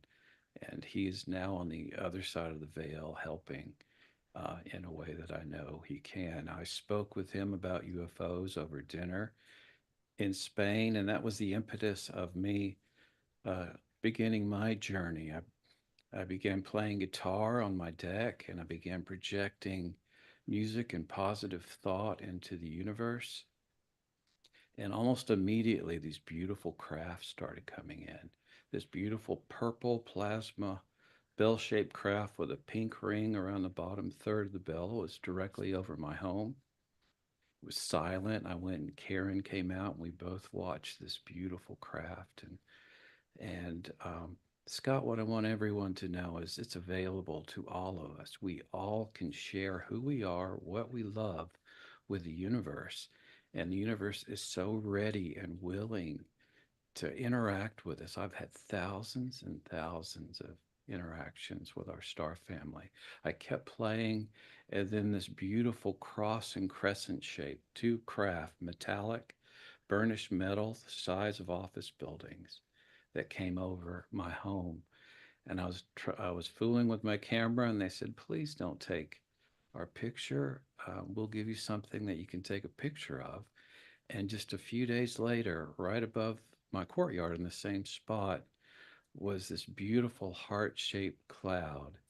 And I actually had Darshan with Amma, and I showed her the picture, and she said, "Oh, heart cloud." And it's a universal, it's just a lovely archetype that I think we all can relate to. John, thank you. And, you know, for those of you who don't know John, he's one of my favorite guests because John is embodying what we're talking about, raising our consciousness. And when you watch this short video he prepared for us, listen to his voice, listen to how he speaks to the galactic family, how he plays music to them, how he relates and connects to them. And that to me is just a beautiful modeling of what's available for all of us. So here we go with a very short, wonderful video from our beloved friend, John Martin. Thank you, my friends. How beautiful is that? Thank you, beautiful ones. Thank you, my lovely friends. That was lovely. Thank you so much. Hey, beautiful ones. Hey, my gorgeous friends. Thank you for coming to see me. Hey, beautiful ones. I was asking what your name was. Thank you, sweet friends. Love you. Thank you, friends. Wow. Wow. Oh, there's my friends. Oh, there's two. That's it. Oh, how gorgeous. Wow. Gorgeous. So awesome, friends. Beautifully done. Wow. That was great. Thank you, sweet friends. Wow. Two. Hey, lovely ones. Hey, gorgeous ones. Oh, how wonderful. Absolutely beautiful, no toucan. Hey, oh, look at y'all. Let's see how this does. Perfect. Right through the center. Gorgeous. Hey, sweet friend. Beautiful. Hey, loveliest. Hey, my dear ones.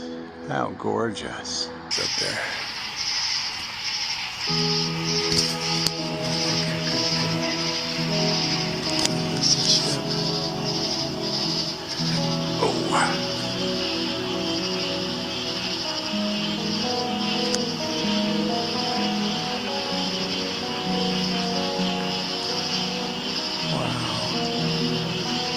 Yes. Oh, my battery's going low. Don't go out on me now. That's amazing. That's wonderful. Thank you, friends. Wonderful. Thank you, my friends. That's just great. Thank you, lovely friends. Wow. Thank you, beautiful ones.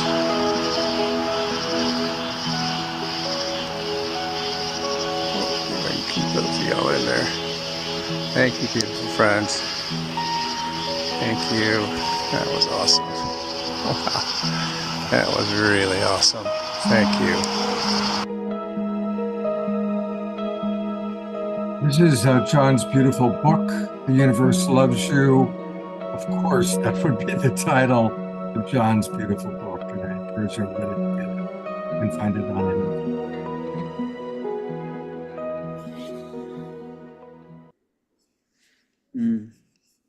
Wow. That was beautiful, John. Thank you.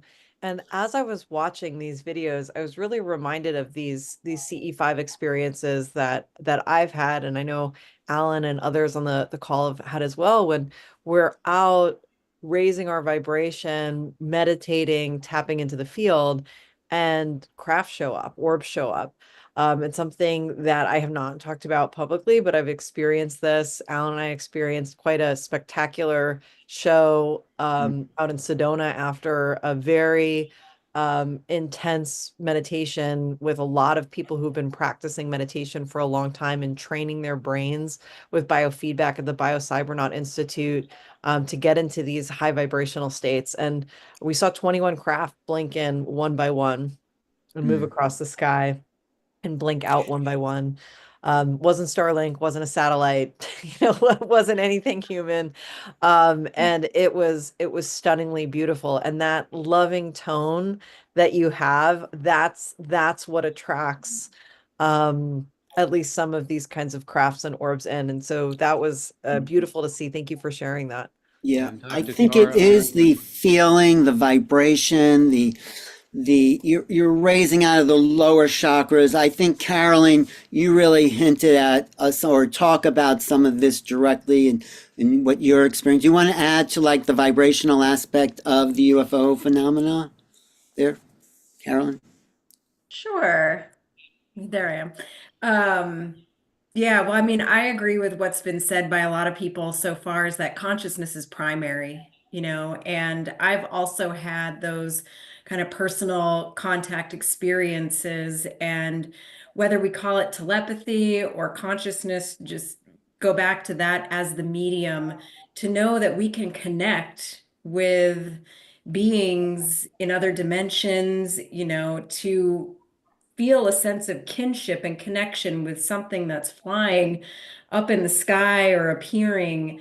It's really the most magnificent paradigm shifting experience you can have. And again, I think that's going back. It's like we've been so conditioned to stay in survival mode consciousness, these lower frequency states that shut us off from so much of that. And I'm so excited, whether it's like people come onto it through the telepathy tapes or through their own contact experience or a Kundalini awakening, programs such as this, like however people arrive at that expanded consciousness, it's just flooding the collective right now, I think. And it's I think it's acting like a magnet for just, I say disclosure, but like sometimes what I really mean is the contact because we all know, like it's been disclosed, like we all know, it's like we shouldn't need to look to the government for official confirmation. Really, what we're talking about is connection and communication and really starting to create that galactic age that is the next step of our human evolution. Well, I love what you wrote in the chat about John's video. You said that video montage made my heart swell and third eye blast open. Thank you. Yes. Absolutely. And it's, again, just riffing on what Carolyn said and what John is demonstrating for us. We don't have to wait for the government to do anything. Go out into the backyard, go outside, or from your own bed, just tune in. We can have these experiences. And, some of us, it might be experiences with ancestors. Some it might be with what we call angels or archetypes or spiritual beings. For others, ETs. But the veils are thin, and the 100th monkey effect is happening as more and more of these shows, more and more of these conversations take place. The more we all go, oh yeah, that's right. Oh, I can access the quantum field. I can have telepathic connection with beings on the other side.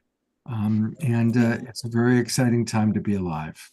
I think our star family recognized the challenges that we are faced with on this very difficult third dimension, as Carolyn was saying. And when we project who we are, when we project the very best of ourselves, it is acknowledged immediately.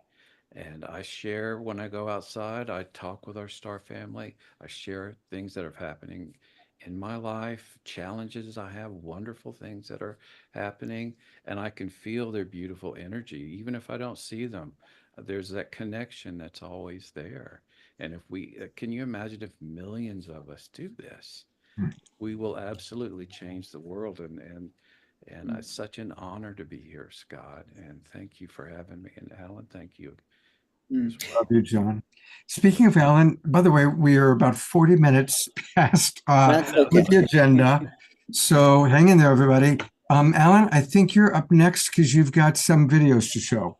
Well, I have some videos. I was going to show the government's videos, but you know what? That just takes us down. Like all they're saying, I'll sum it up and I'll show something else, is that the Pentagon saying we don't know, the papers are saying we don't know, everyone's saying we don't know what these drones are, basically. And then we have someone like, I'm going to show the Chris Bledsoe tape because I think showing the government saying over and over again, you spent millions of dollars. What do you mean you don't know? How could you not know?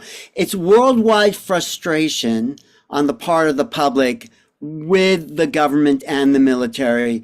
And then we have other people who, so does that make sense, Scott? Unless you want to really see. No, that's fine. And you know what I'd like to do then is show those videos. Then I want to introduce Sylvan and Dr. Kat, and then we'll roll into the roundtable discussion. Okay, I'm just going to show this one of Chris Bledsoe, who's if anyone doesn't know him, he wrote the book called God and UFOs, and he sees these orbs all the time. And this is what he said actually on that Danny Sheehan special. I just kind of clipped it out here because I think he makes a lot of sense. I do want to say to everyone in this group that for the last 15 years, I've been 18 years really, 18 years this January, but for 15 years I've been documenting this phenomenon. And I have maintained for 15 years, when I reported to MUFON way back, that these orbs can mimic anything. They mimic airplanes. I have witnessed it myself. One on the ground in front of me shift from a football to a helicopter. Eduardo was sort of kind of commenting on that possibility, yeah. In front of me, 150 yards away, and then fly off over my head. And I have witnessed it. I filmed it. I have metal balls. These things turn into metal balls or what looks like raindrops that glow. So a lot of the drones that we may think are drones could be orbs, in fact, mimicking the drones. So there's a lot happening there. I just had to add that in there about this drone thing, because there's videos going around of watching orbs turn into an airplane, what looks like one. But I agree with Steve. I think whoever's up there has a big stake in what's going on down here. Maybe the threat of nuclear war. I do know it's got their attention. It had their attention in World War II. They've shown us that they can turn off our nuclear sites. They can do it, and they monitor our thoughts. They know what you're thinking. And I would, many people come here and see this. Just speak to the sky, and all of a sudden they start showing up and flashing and flying by. It's because they can hear us, and they know what we're thinking. And I'll end it with this: that I do know that they're alarmed at the situation in this world, but I think the good will come. It'll all even out, and we'll get past it with a new knowledge, and there'll be a reset in the way we move forward in our thinking in this world, and in our education system. It's got to change. We've been so long saying that we're alone and thinking that. We've got to get out of that. We've got to move forward. We're going to have to realize that there's a higher power above us. However it's laid out, it's there. They've been writing about it for thousands of years. It's the same thing the biblical stories we're talking about. What does that mean? We really don't know. But I can tell you it's there, and I can share it with people, as many as 200 at the time, and do it every time. And so, like Rich, if you want to come see it, you come to my house and we'll share it with you. And and that would be a big thing in helping you understand more about this. I think once you see it and you see it react to you, it changes your whole thought process. And it changes everything and the way you perceive things. And I see it happening all the time.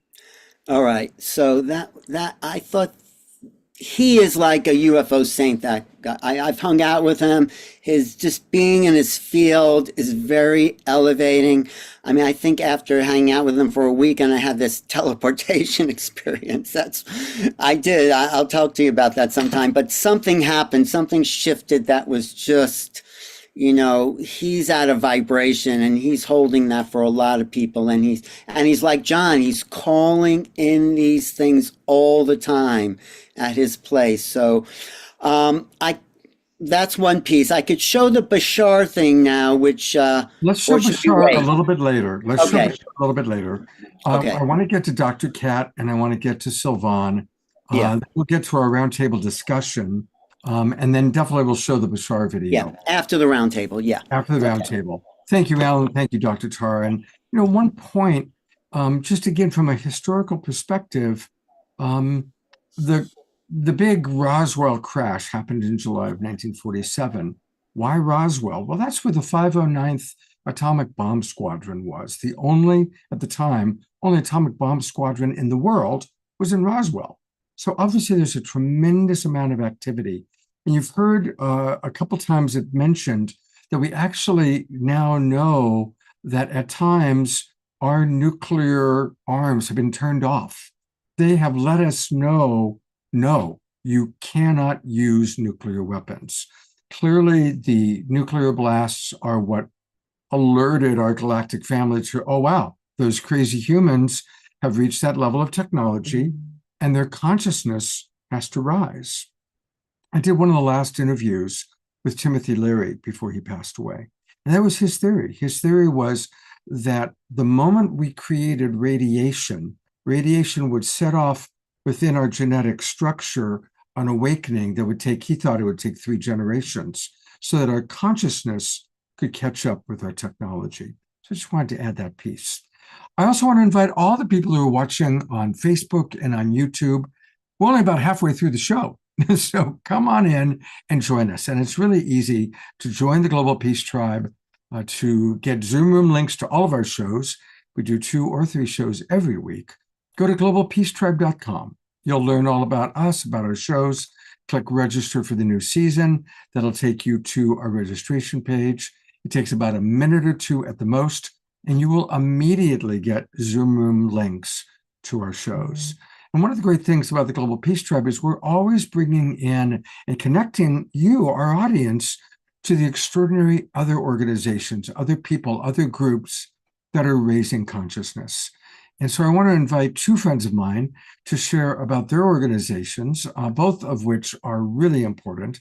And then they'll also participate in our roundtable discussion. And I'm going to start by introducing my friend, Dr. Kat Lewis, who's here to tell you all about the International Space Federation. Hi, Kat.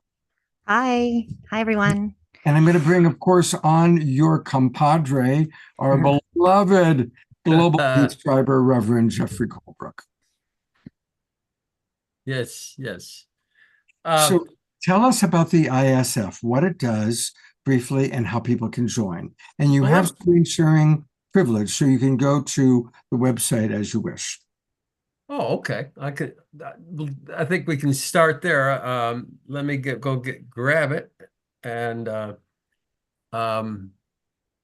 Kat, while he's grabbing it, do you want to talk a little bit about the ISF? Yeah, so the International Space Federation was founded by Nassim Haramein. It's based on Nassim Haramein's work. He's a autodidact physicist, self-taught physicist, which I find is very interesting because it needed to be someone who was self-taught, who was out of the conventional or academia, because academia is based on an understanding that isn't going to get us to where we need to go. So it took an outsider. It had to be someone from the outside to figure it out, because there was a lot of assumptions that were made in physics that was leading us in the wrong direction. But now with his physics, it's beautiful. Everything we've been talking about tonight, he is showing us exactly what this reality is, and that this empty space that we think is empty is the mind of the universe. We live in the mind of the universe, and what we think of as God is the universe, right? It's all the omnis. It's omnipresent, it's omniscient, and it's omnipotent, right? So this empty space is filled with enormous amounts of energy. So in one sugar cube volume of space, it's 10 to the 93 grams of energy. That's enough energy to fuel our globe indefinitely. And so one of the things they're working on is extracting that energy. Now, so there's all this infinite amounts of energy. That's actually a renormalized value. So they took it down to a value that they could actually work with, but it's really infinite, and it's right here. And space is everything, or it's what connects us all. So it's omnipresent. And then all the information that is creating the material world. I put an image in the chat that I drew based on this information, as well as the Vedic science of consciousness. So, Nassim's unified field theory basically explains the Vedic science of consciousness. And the Vedic science of consciousness it's not a philosophy. It literally is a science of consciousness that explains or shows you, using the unexamined logic of your experience, that you are consciousness, and that the universe is a conscious mind. And so, that's this empty space is what unifies us all. So it's omniscient, it's omnipotent, and it contains all the information, and information and energy are one and the same. So when we learn how to cohere with it, when we actually realize that everything in front of us is the mind of the universe, and that we're not separate, that expands our consciousness. That's what does it. That's what raises our vibration. We have to stop thinking that it's something out there.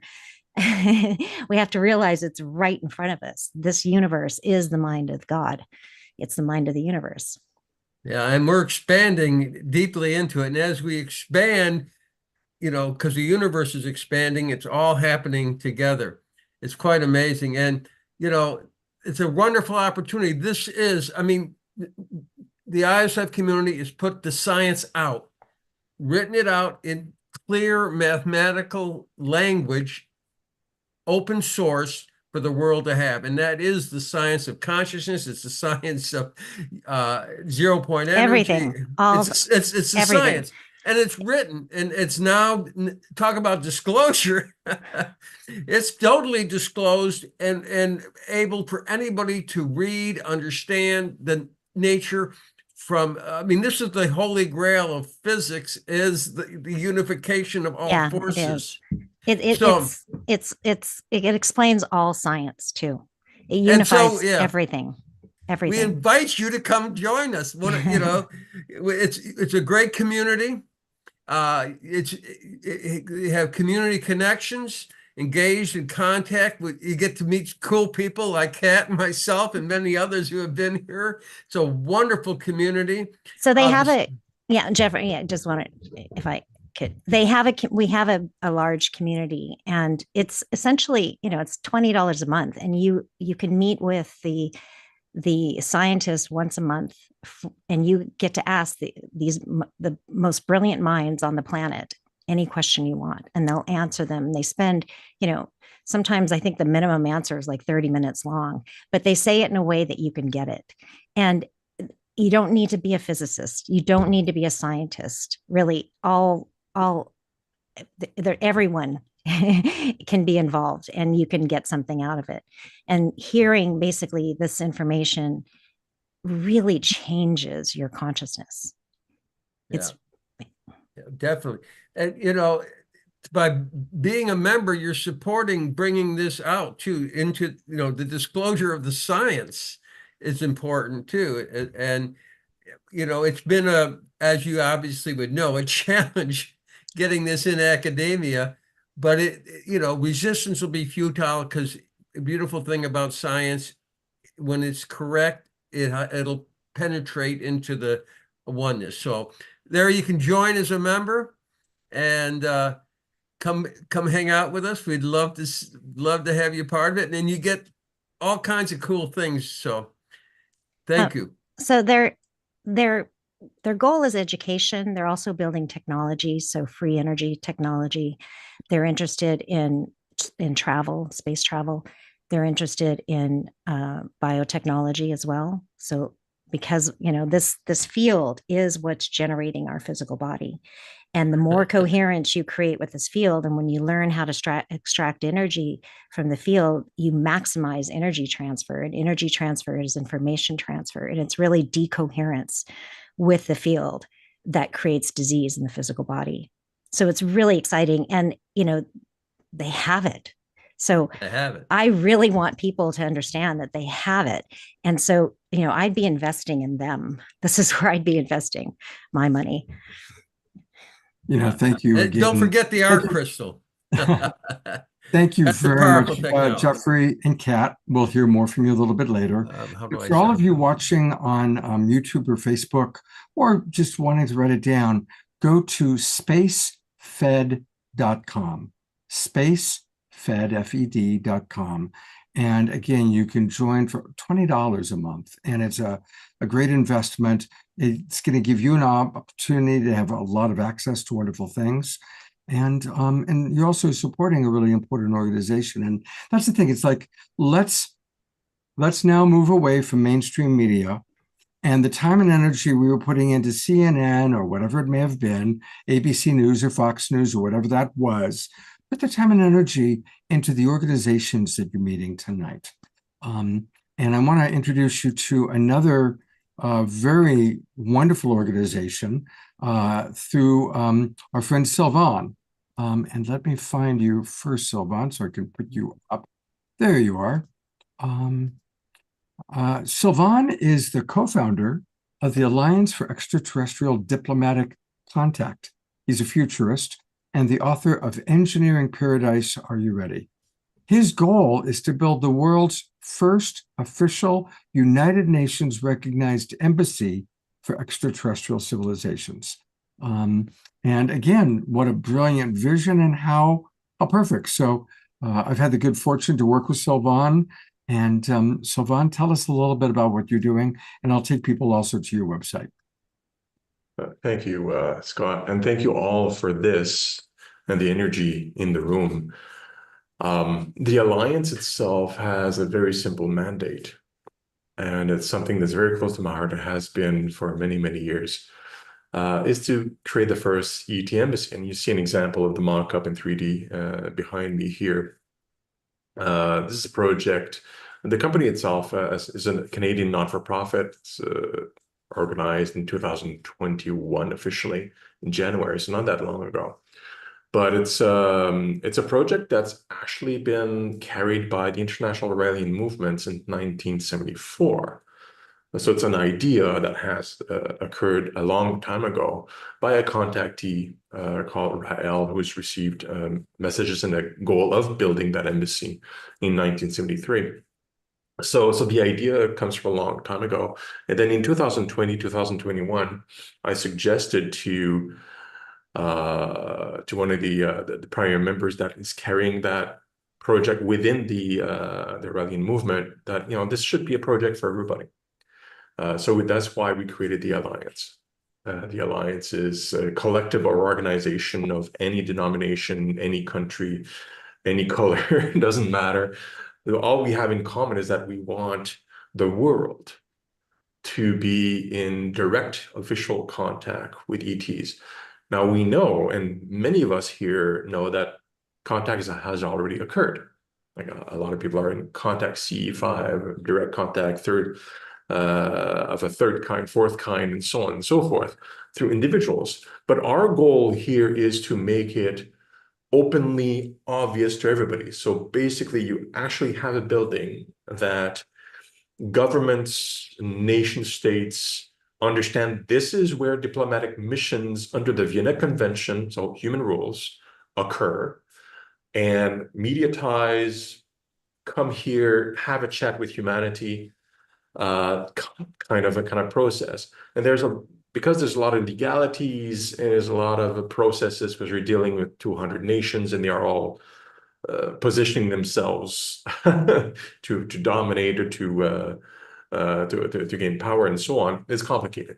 But there are all these international agreements within the United Nations that allow for this to actually occur in an official fashion. Therefore, we're using those mechanisms to have the embassy built. And this year is going to be a fantastic year because we're at a point where we've raised $50 million US for the construction itself over many years and a lot of donations.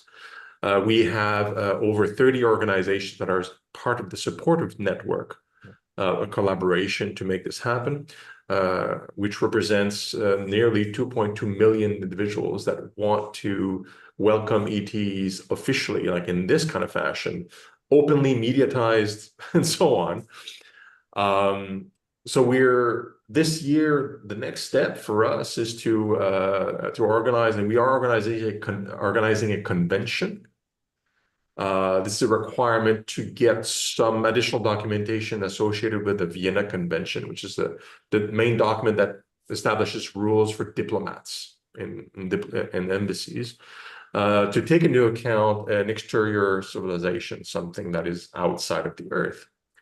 So we have to have that convention organized. We're organizing it. We've been in contact with national leaders for a few years already for this. So this is happening most likely this year, when we're organizing it.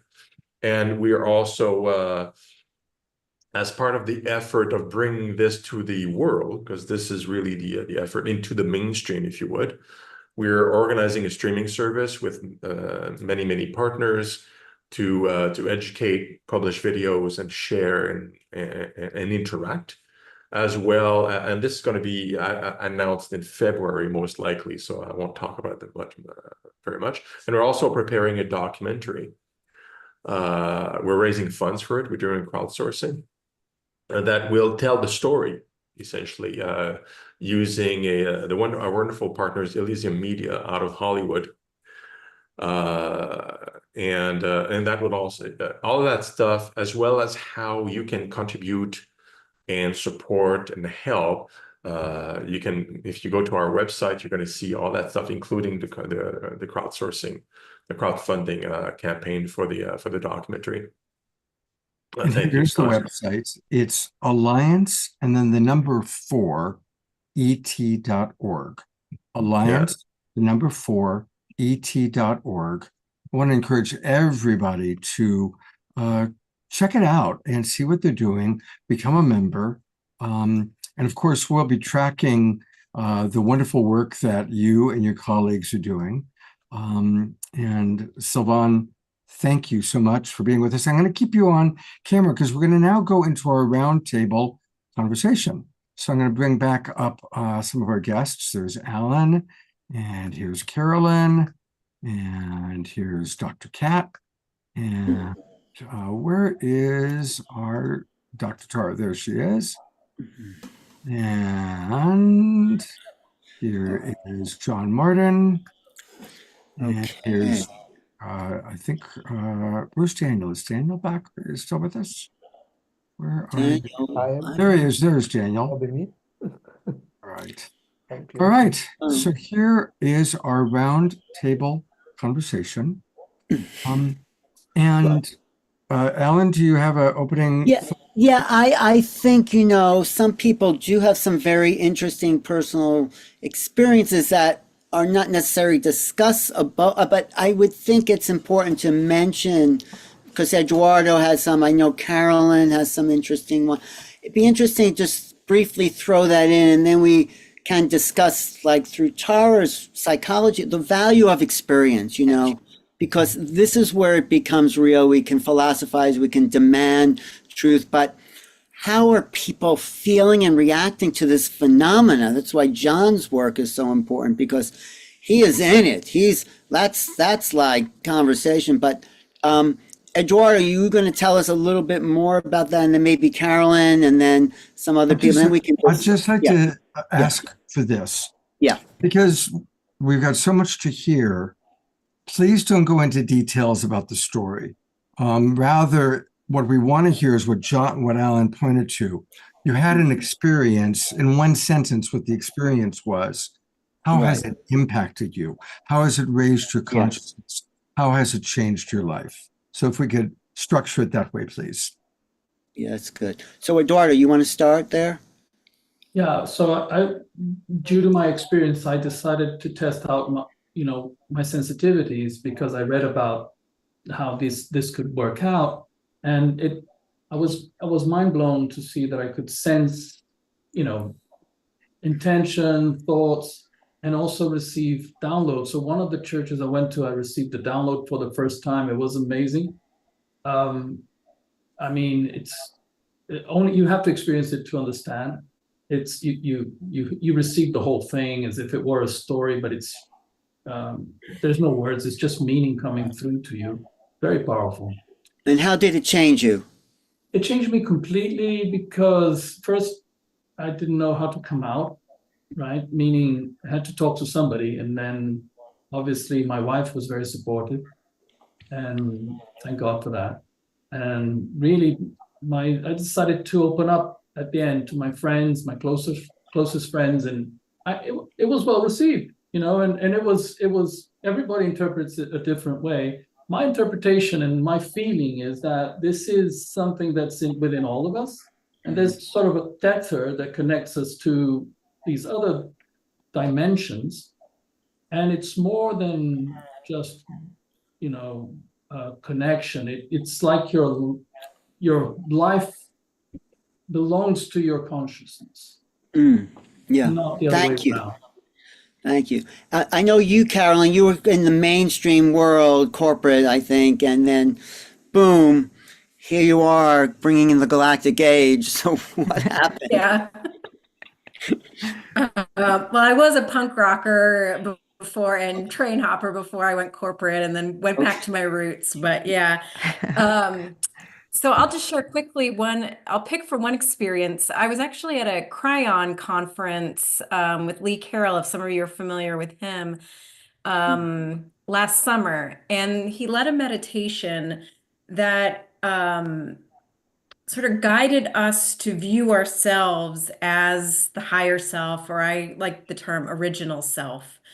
And I just had this experience of sorry, I'm getting the feeling of it now too, of observing the source that I am and actually connecting with that, the source consciousness that is me and that I am an aspect and fractal of, and the energy that flooded my body almost knocked me off my chair. And I just started crying a little bit, which is, many of you probably know, it's almost like this release valve when the frequencies are so high and the energy is so powerful.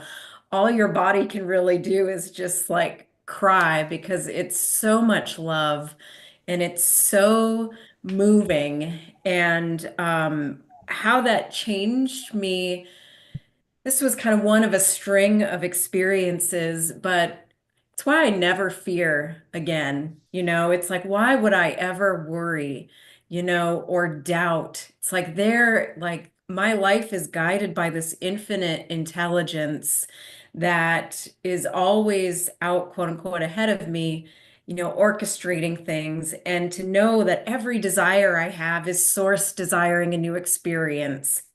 Every time I love, it's source loving itself. Every time I am in relationship with someone, it's source seeing itself and interacting with itself in a new way. And it brings such richness to my life that there's really no going back. Wow, beautiful. Thank you.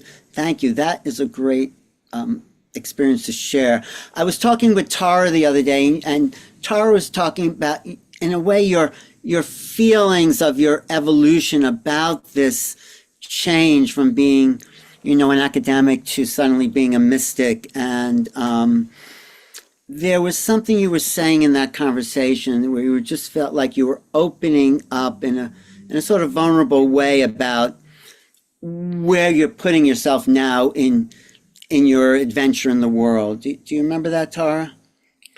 I did. We covered a lot of ground. So to summarize it here, what I'll say is that when I was really mired in this 3D-ness as an academic and fear, my life at that point was really driven by compulsion to meet certain ideals, 3D ideals. And through developing this method for what I now call raising consciousness, but at the time I just wanted to be a better person, actually. I started rewiring the programming of my mind towards higher consciousness in meditations as an agnostic atheist academic, and quite suddenly started having these very mystical experiences that coincided with experiences like the ones that have been shared here by other folks, as well as UFOs showing up outside of my house.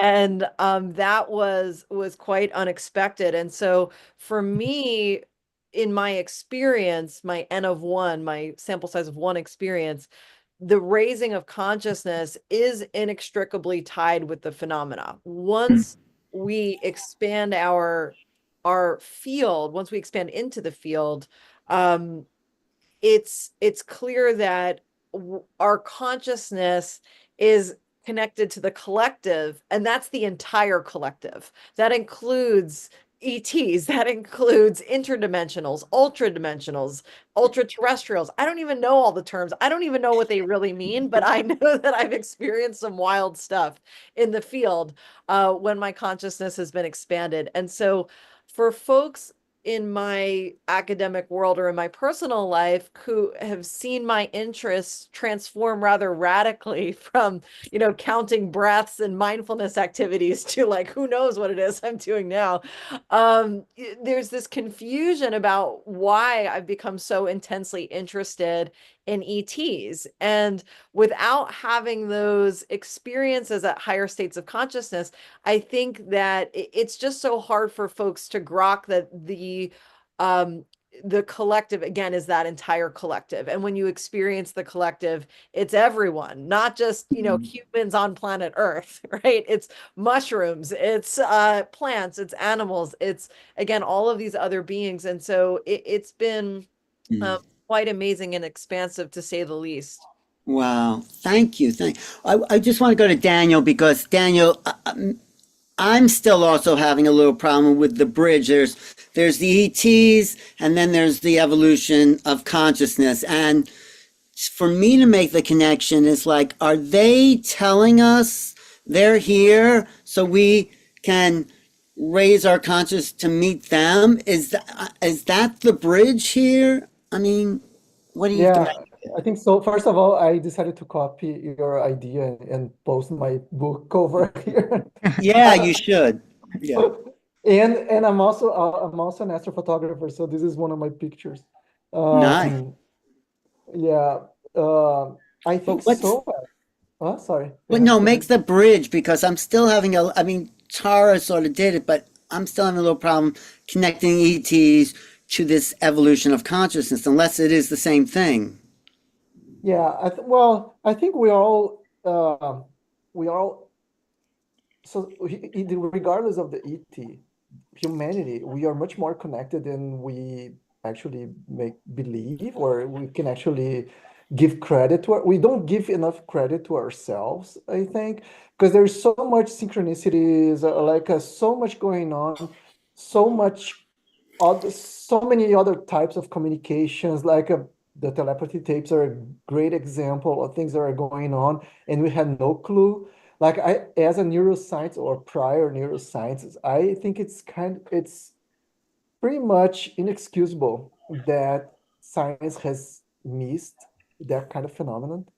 And the reason it has missed it, even though it was hidden in plain sight, is because there's so much uh, we are so constrained our thought, what we allow ourselves to think and believe. And I should personally don't think we should believe anything. We should explore. We should be much more like explorers than believers. But we don't allow ourselves to explore that much. There's always so many rules and so many constraints to how and when and what we can explore. And I think we have that. If we are paying more attention, we'll have already realized that consciousness is probably more fundamental than matter, regardless of any ET. And I think that's the bridge you're asking me about. And that's the example I like to give, and that's the example I use in the book, is pain. Like no, everybody has felt pain. Nobody questions the existence of pain. Nevertheless, pain is a paranormal phenomenon. Pain is not a phenomenon that can be proven to exist scientifically. We just don't question it. That's I think that's the realization we are missing. Most people are missing. We don't question certain phenomena and we take them for granted as real, like pain, just because everybody feels it. So because everybody feels pain, we put that in the real box. But then some other phenomena, they are not as prevalent, or it's only a few people have it. And because it's not a consensus phenomenon, we put them in another box, like a paranormal box. But all of it is paranormal. It really is. We don't have scientific proof for the existence of pain. We have proof for the existence of electrical signals in neurons. But then how and why, and that translates into a phenomenon called pain, we don't have the slightest clue of how that happens. But then we start pretending and fooling ourselves by telling ourselves that we do how pain happens. We insist in telling ourselves that we know how it works, but we really don't. Ask any scientist to build a machine that feels pain, and they won't know how to do it because the basis of the phenomenon are completely non-available. We don't know how pain happens. So that's true of all sensation, then you're saying, It is whatever we true. don't know. It is true of all conscious experience. Right. And so when we have these experiences that are not in the 3D, that are at these higher states of consciousness, scientists who measure objective reality who are not at that higher state, I think they actually can't perceive, they actually can't see those phenomena. So you have amazing scientists out there like Dean Radin doing amazing objective excuse me, research on what we call paranormal phenomena, but mainstream science rejecting it, even though the studies are extremely well designed and well executed. So I think that Daniel's point about perception here is a really poignant one. Thank you, Daniel, for that. But do you think, though, just like a general question, Tara and everybody, that, we've had the human experience, we've had pain, we've had all this, and what the ET phenomena is calling us to is another level of awareness. Somehow it's beyond the physical, but it's still, it's an evolution, I feel, that we're being called to. Does that make sense? Collective species, right? Essentially, Yeah, but we talked about the collective consciousness and being able to tap into it in these one-off experiences, but moving more towards a species that's tapped into the collective more regularly. It's pretty interesting, and that meaning that we can interface with other beings that communicate in those ways. I don't know exactly what we call ET, because the phenomenon has been around in many shapes and ways for forever, right?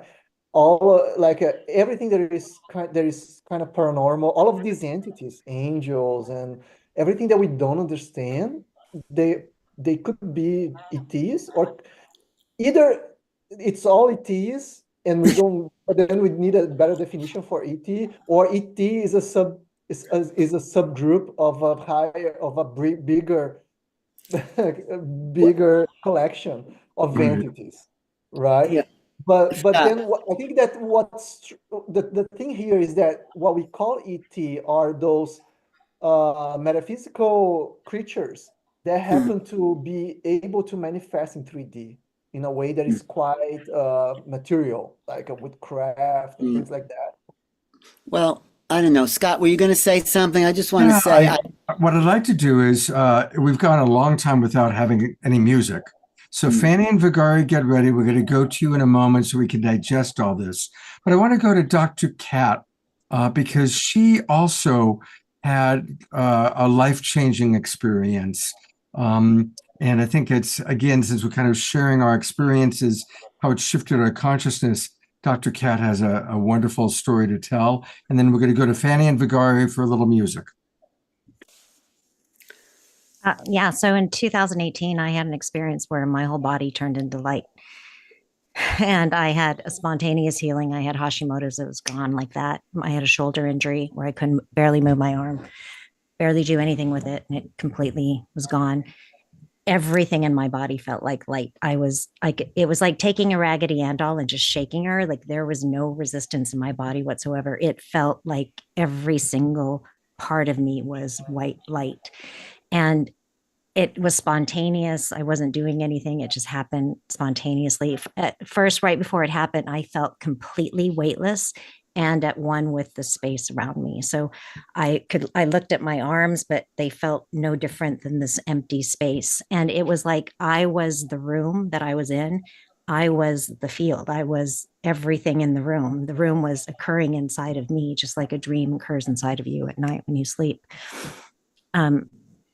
But I knew myself as the space. I felt it. I was completely weightless. And then I won't go into the details, but then all of a sudden I felt this rush of what I call liquid electric energy, and it just shot right through me. And then everything became light, and I was jumping up and down, and it was pure ecstatic bliss. And after that, I was like, how did that happen? And how did I see that the room I was in was inside of me? And and actually it also looked like light suspended in space. So all the material objects and even this empty space looked like light suspended in space. And so I was, after this happened, well, by the end of that night, my brain was buzzing, just front to back. The energy was just going like this, bzzz, and I couldn't sleep. The person I was with, no psychedelics, nothing was involved. I mean, people always ask me what I was doing before that. I mean, I was just going to lay down next to my daughter and read a book. But, I had been doing a lot of Kundalini yoga. I had been investigating the nature of reality, understanding what this reality is. I was studying the Vedic science of consciousness, which really helps you understand who you are as pure consciousness and not the physical body. And so I think all of that contributed, but I don't know, because I know a lot of people who've had somewhat similar experiences that weren't doing anything at all. So who knows why we set these things up for ourselves. But anyway, I wanted to understand that. And so that's what set me on the journey of figuring that out. And then eventually I came to Nassim's work, and that really helped me understand that everything is light, that we're all made out of light. Yeah, and really it's our level of consciousness that determines how we experience reality. So as we start to understand ourselves as this unbounded field of awareness and start, it's not this intellectual exercise. Like, yes, you need the intellect, you need the information, but you also need the experience. You need to practice it. And so I was, after the experience, I would practice like staying as that unbounded awareness. Now, what that did, that after that experience, my brain was buzzing all night long. It felt very spacious inside and still does now. I can feel waves of energy floating through my brain. I can feel it floating through my body. I can feel waves of energy out here. The universe became alive. Everything was bouncing. I used to tell my friends that it's like I'm on a boat dock, or I'm in the water, I'm in the ocean, but there's no water. There's just waves of energy, and that's what it feels like. So as we raise our level of consciousness and we start to understand what this reality is, we will experience that more and more. And the world will be more malleable. It'll be more malleable. And when we really start, when you know yourself as consciousness, right, you are centered and you are in the present moment, and your inner senses become alive. They turn on, because you're in the present moment and you're sensing and feeling. And it's when we place our attention on this field that it becomes alive. And you start feeling energy move in your body. You can feel the torus come, the vortex coming in and going out of the body. You can feel that black hole dynamics, because everything is black hole.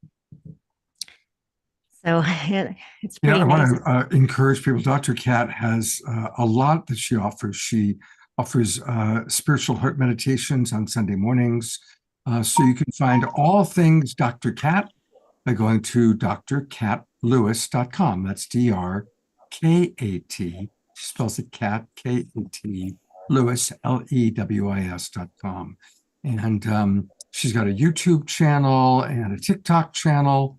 And she's one of my favorite presenters. So thank you, Dr. Kat, for being with us. And stick around. We're going to continue some conversation. And I think this is about the longest we've gone in a long time, having some music. And there's a lot to integrate. And I'm so grateful for all these amazing presenters. And I'm also grateful for the Mystiques. You also know them as Fanny and Vigari. I love these two beings. And thank you for being with us tonight. Is there anything you'd like to say or share before you play? Thank you, Scott.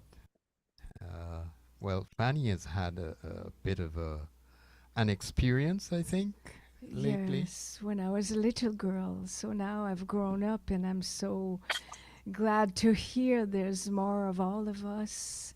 And Dr. Kat, I really vibe with everything you said. It was such a wonderful evening to listen to all these speakers. And a little story, a few years ago, I met these young kids in their 20s, 25, with very, very amazing parents, very awakened parents. So these kids are over the top studying and manifesting things. And around a fire one night, the kids were talking about when they go in nature, they see the balls coming to them and they get the download of all sorts of extraordinary gifts and then they go and they write it in their book, and then they have these new amazing thing that can save the planet and that can clean the ocean. And I said, oh my God, I want to hang out with you guys. I really like these kids. They were really already there. So I think that the more we awaken, the more we get in touch with the star beings, and so it is.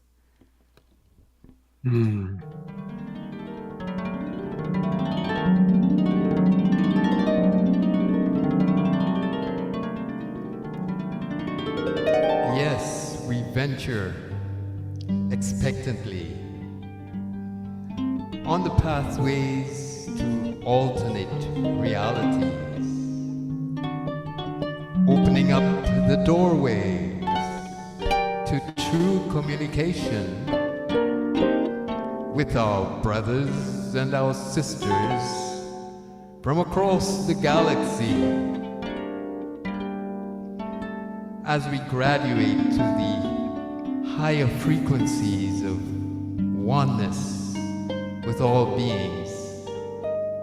The stage is set for long anticipated interaction and cooperation with our interdimensional neighbors.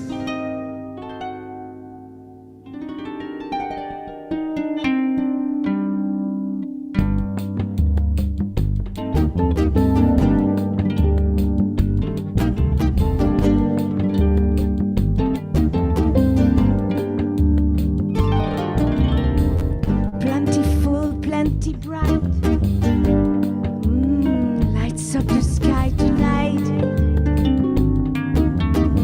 Slightly bigger, slightly brighter. He lights up the pathways. Just look up in the sky.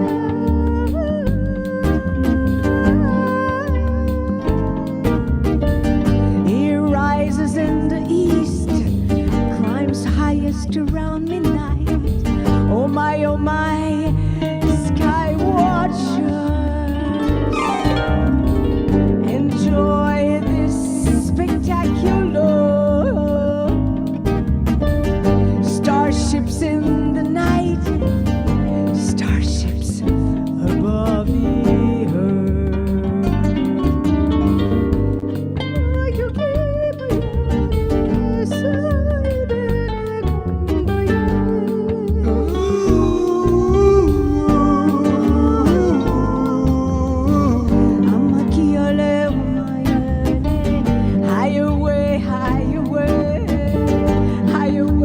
I'm on my pathways.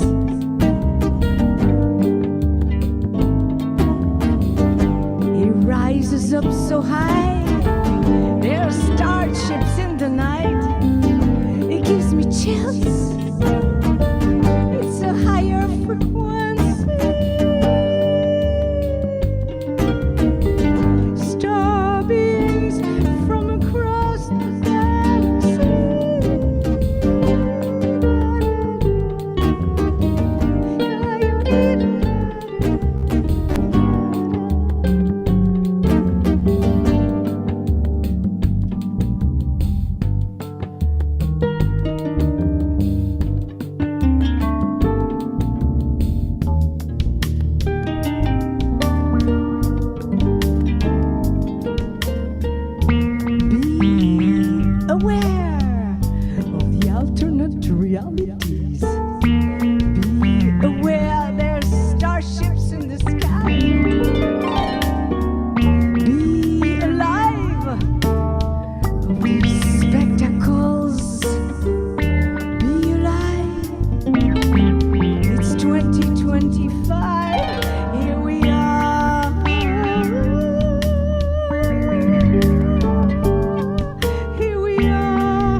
Oh,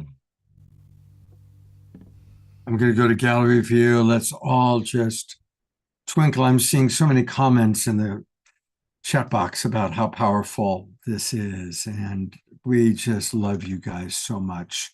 And you can get more of Fanny and Vigari, also known as the Mystiques, by going to themystiques1111.bandcamp.com. themystiques1111.bandcamp.com. And I highly recommend Awaken 1111. That's the album I listened to. Fanny and Vigari, thank you so much for being with us. We're going to close our show at the very end of the show, which will happen sometime in the next week or so. We still have 32 more presenters. No, kidding. Lord, no, not we are quite. so blessed. Well, thank you so much, Scott. It's an honor for us to be among such wonderful company. Yes. Thank you. And I want to acknowledge all the people watching, whether you're watching on YouTube or Facebook, or of course, our beloveds that are in the Zoom room. Everybody here is playing a role in raising consciousness. Ellen and I happen to be the ones that host the shows, and we're blessed because we get to every day be talking to extraordinary people that are doing extraordinary things. So thank you, Fanny, Vigari, the Mystiques. And we will see you at the end of the show. Alan, do you want to show that Bashar video? That might be a good next step. Yeah, I'll show the short version, and then we'll discuss that. And I think a little more discussion among the people is what will gel it all together. But so I just want to give everything we said about consciousness a context in terms of what Bashar, who claims to be this extraterrestrial from the future, has been talking about, and now it's reached another level. So this is Bashar recently in Sedona. No, that's not. Is this? Do you see that on your screen there, Scott? Yes. Yeah, I sure do. Okay, here we go. This is Bashar. I guess it's almost full screen, but here we go. This is the beginning of the next phase of open contact for your planet. We are going to talk about the idea of what you can do to accelerate this for your own experience. We are going to talk about the idea of what it means for your planet to experience the beginning stages of contact. There are literally thousands upon thousands upon thousands of beings involved in these transmissions. Thousands upon thousands of beings involved in different things going on your planet, watching, observing, and in many ways, participating. Our participation is about to become more physical. You will see over the course of the next few years increases in what you call UFO sightings, UAP sightings, to get you used to the idea that there is a lot of traffic around your planet. There are a lot of portals through which many ships pass, many beings come and go.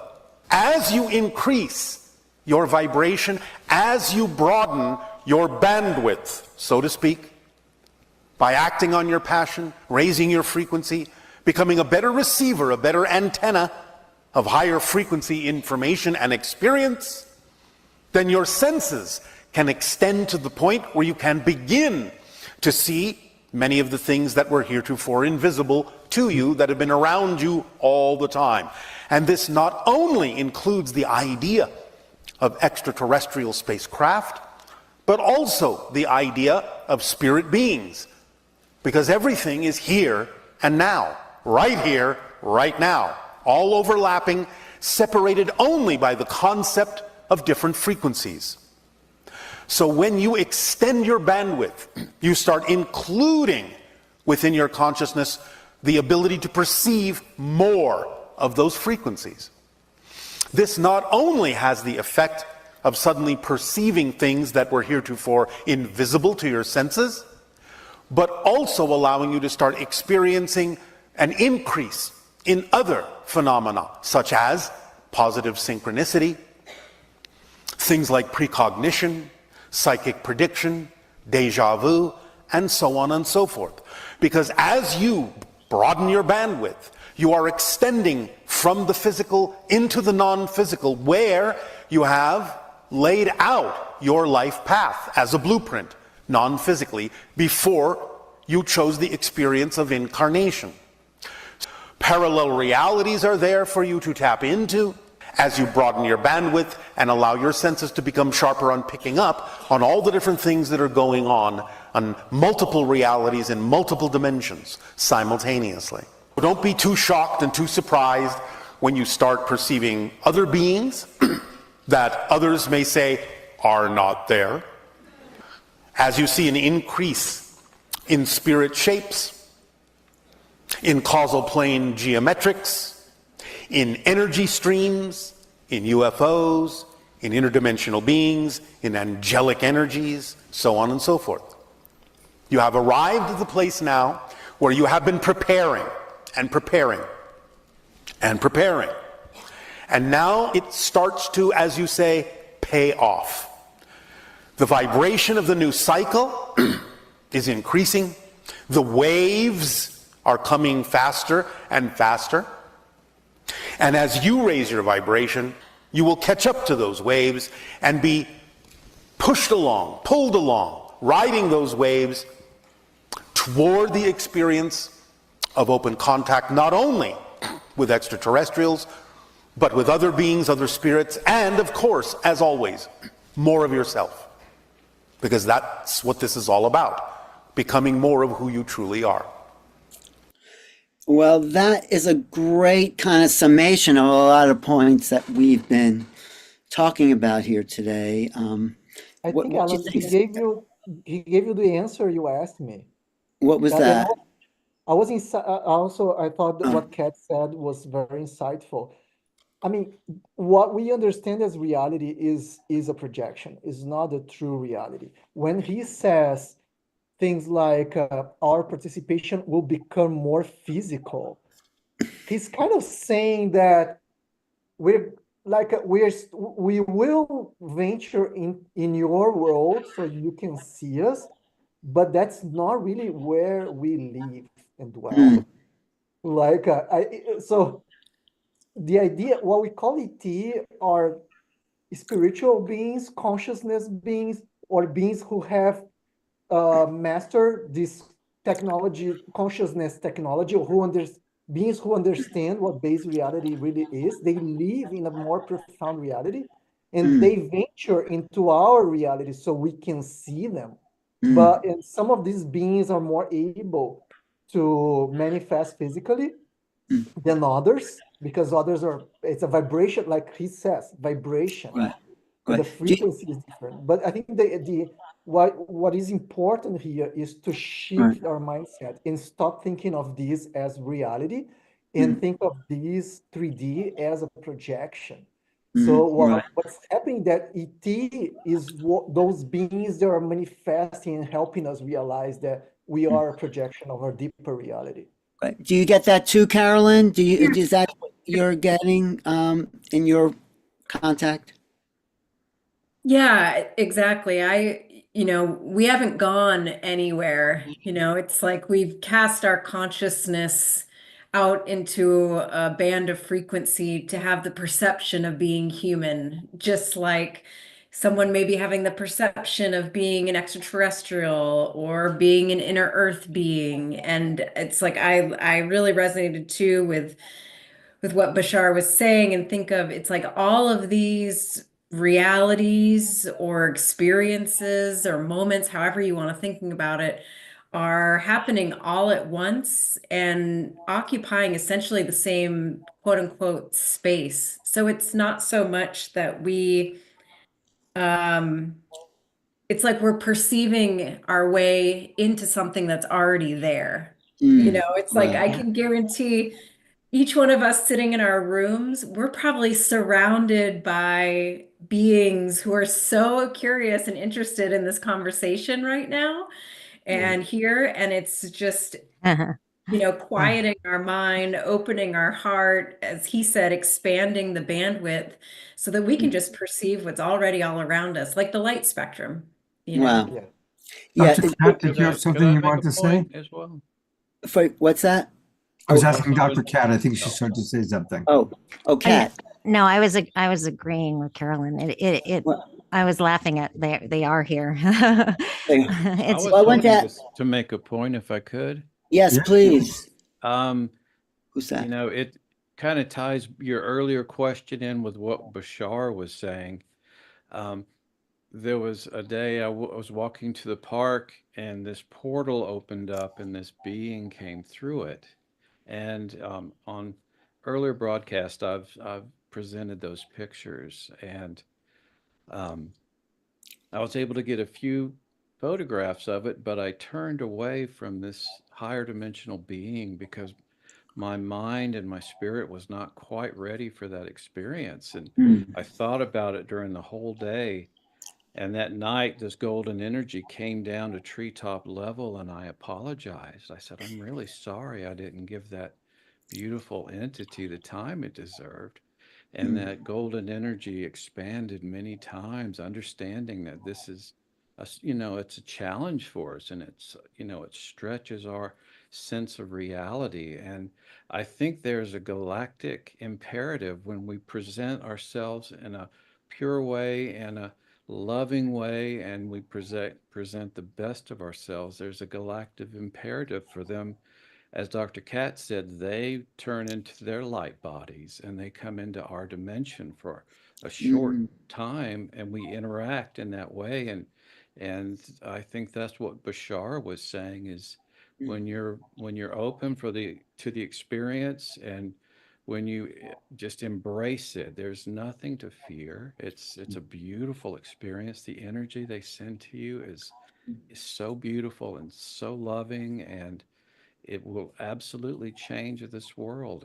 And I just hope we all can do that. If we can try, if I make it a daily practice to do that.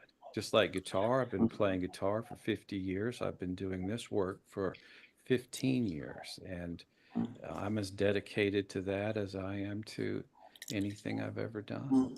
Thank you, John. How about really you? Important point that he's making. Give me a second, Alan. Yeah. Because again, John is letting us know, cultivate your relationship, right? Any relationship that we have, we need to cultivate. Now, we all know what it's like cultivating a romantic relationship, and we know what it's like cultivating relationships with our dogs, our cats, our pets, but also cultivating our relationship to that which is multidimensional. And I appreciated John's both how he cultivates, but also the very human part of when something big happened and he got a little bit scared, a little bit like, oh, whoa, maybe I can't handle that. And I'm going to bring up one of our favorite Global Peace Tribers, Tiara, only because Tiara, I noticed you had a big response to what John shared, and I'm curious what that response was. Oh my gosh, thank you so much. Thank you for sharing that, John, and everyone tonight. This has been more than I could have imagined as an activation and a confirmation. The reaction in that aspect was when my mom was getting ready to pass. My dad, who had already crossed over, came into the room, and I felt him coming toward me to hug me, to comfort me as I was getting ready to be with my mom through her experience. And he got so close, and then my human nature took over, and I didn't know what it was going to feel like to have him embrace me ethereally.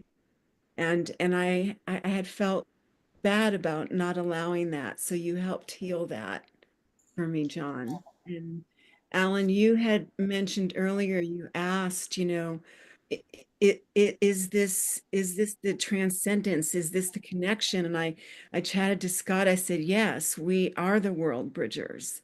That's who we are.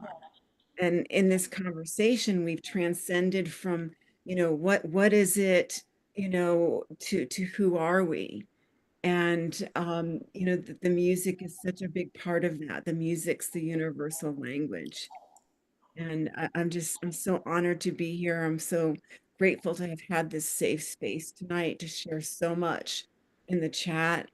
And, this is, what we're teaching the children and creating a space for them to have conversations like this too. Thank you, Diara. Thank you so much for being with us and representing all the amazing stuff going on in the chat box. Alan? I'm just getting stuff from tonight's show I didn't expect to get, I'm just like making that bridge myself from like the vibrational. I mean, I knew it was there and I had like foot in the spiritual world and one in this ET, but then it's like I'm getting the connection. That's why I want to talk to Eduardo, because Eduardo, you came from this whole other world, computer. This was not a thought in your head. And now here you are with a bunch of us. And so what's going on for you? Yeah, I think it talks about how you react to the world and the world reacts to you. It's the same thing with ETs. They allow you to communicate with them through this language. It's a language, right? The spirituality, the high vibrations, it's a way to communicate. It's a way for you to penetrate their world and the same way they penetrate ours. Now, I remember Gary Nolan saying that there's a speciation moment in humanity where we will evolve into something else. And some of us will make that jump. And most of us hopefully will make that jump. And that elevation is what makes it possible for you to look at so I'll tell you a story about my daughter. My daughter is a doctor. She's a non-believer. I've talked to her 100,000 times and she still doesn't believe it until she saw one in New Year with me as I was on the beach celebrating New Year this past New Year, right? And now she's starting to believe. So that, I think there's a language going on here. It's trying to communicate to us that we have something that they want and admire perhaps, and vice versa, right? Right. Margaret Mead, the anthropologist, says that when you ask about UFOs, that's not the right question. It's not about belief. This is not a religious thing. Either you've had an experience or you open to it, but it's a knowing or it's not. I mean, I think belief. You're right. Yeah. That's what I feel. I mean, so yeah, people are always asking, do you believe in UFOs? Well, have you had the experience or do you suspect it? But right, it's a knowing. When you've had these experiences, we can no longer afford to doubt ourselves. That's what I'm realizing here, and the world is not where we're at. I mean, they may think we're all crazy on this show, but we're lifting or attempting to lift the field, not just for us, but for everyone. John's music, just listen to that. He's lifting the field there for what's possible. And it's proof he's calling those ships in as he's singing to them. So that's what I'm getting. Carolyn, were you going to say something there and jump in? Oh, you did? Okay. But if you want to, wait, Scott, you said you had someone else you wanted to go to here. Yes. You said in my chat, let's go to. That was a while back. I'd already done that. I'll share something. Yes. Go for it. Okay. So do you see that image I had put in the chat? Do you want to pull it up so we can all see it? You've got screen sharing privilege, Kat. Oh, okay. Let's see. Well, hold on. I'll just put it in the chat. It'll be easier because I can't. Let's see. So I just want to address the idea that, we really don't have anything to fear except for fear itself. So this, our best science, and as well as the Vedic science of consciousness, is showing that this is the structure of reality, essentially. It's this unified field that is the container of everything, and it's creating the material world and us as sentient beings. So when we expand our awareness of what reality is, or when we open our minds, we just open ourselves up into more of ourselves. We are this field. I've pulled the yeah, I image see. up, right? Yeah.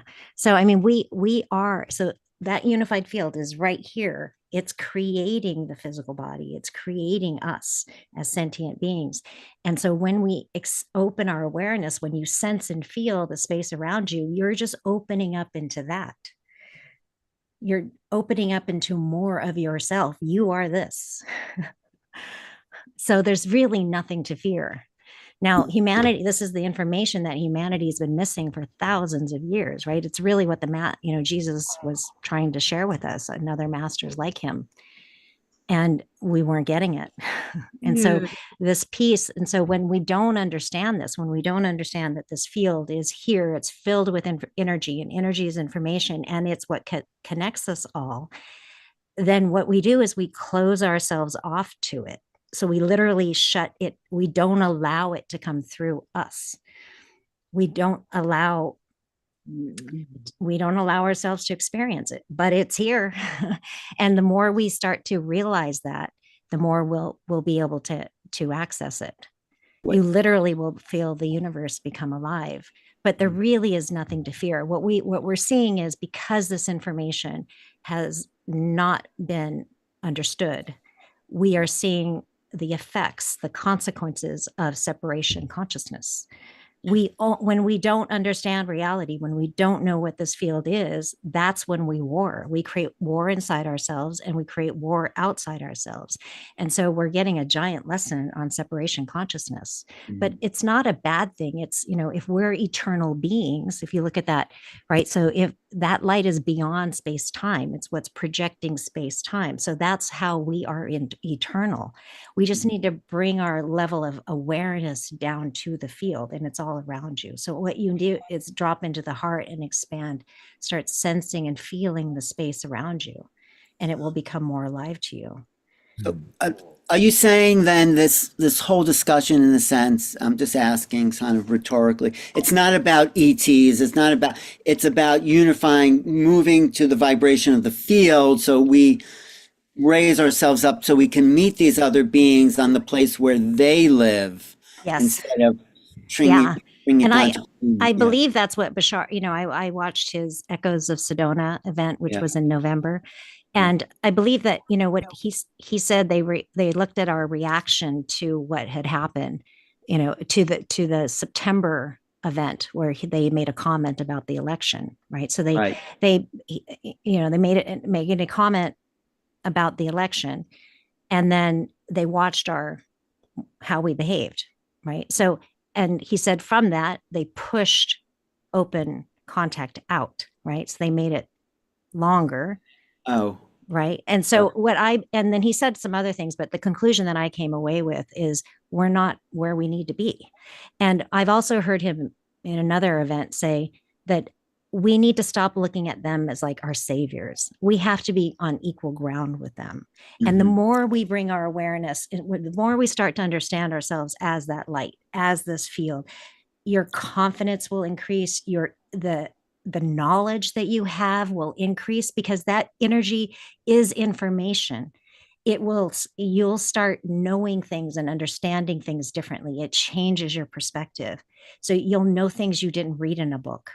You'll understand reality differently, and that gives you so much confidence. And so then we'll be on equal ground with them. Thank you so much, Kat. Ellen, I want to, if I may, sure.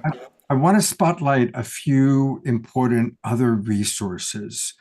Yes. Because there are some really important resources. And one is someone who's been on this show many times, Kalina. And I'll put in the chat box, but Kalina did once a year, she does a big 2-hour presentation, kind of her vision for the year. And I listened to it in its entirety a few days ago. And one of the things she said, and she's a clear channel, and I'm I'm a snob about channels because I've been around it for so long. So I'm pretty discerning over psychics and channels. And she's right there with Bashar in my estimation in terms of clarity. And she also got 2026 is when there will be open contact.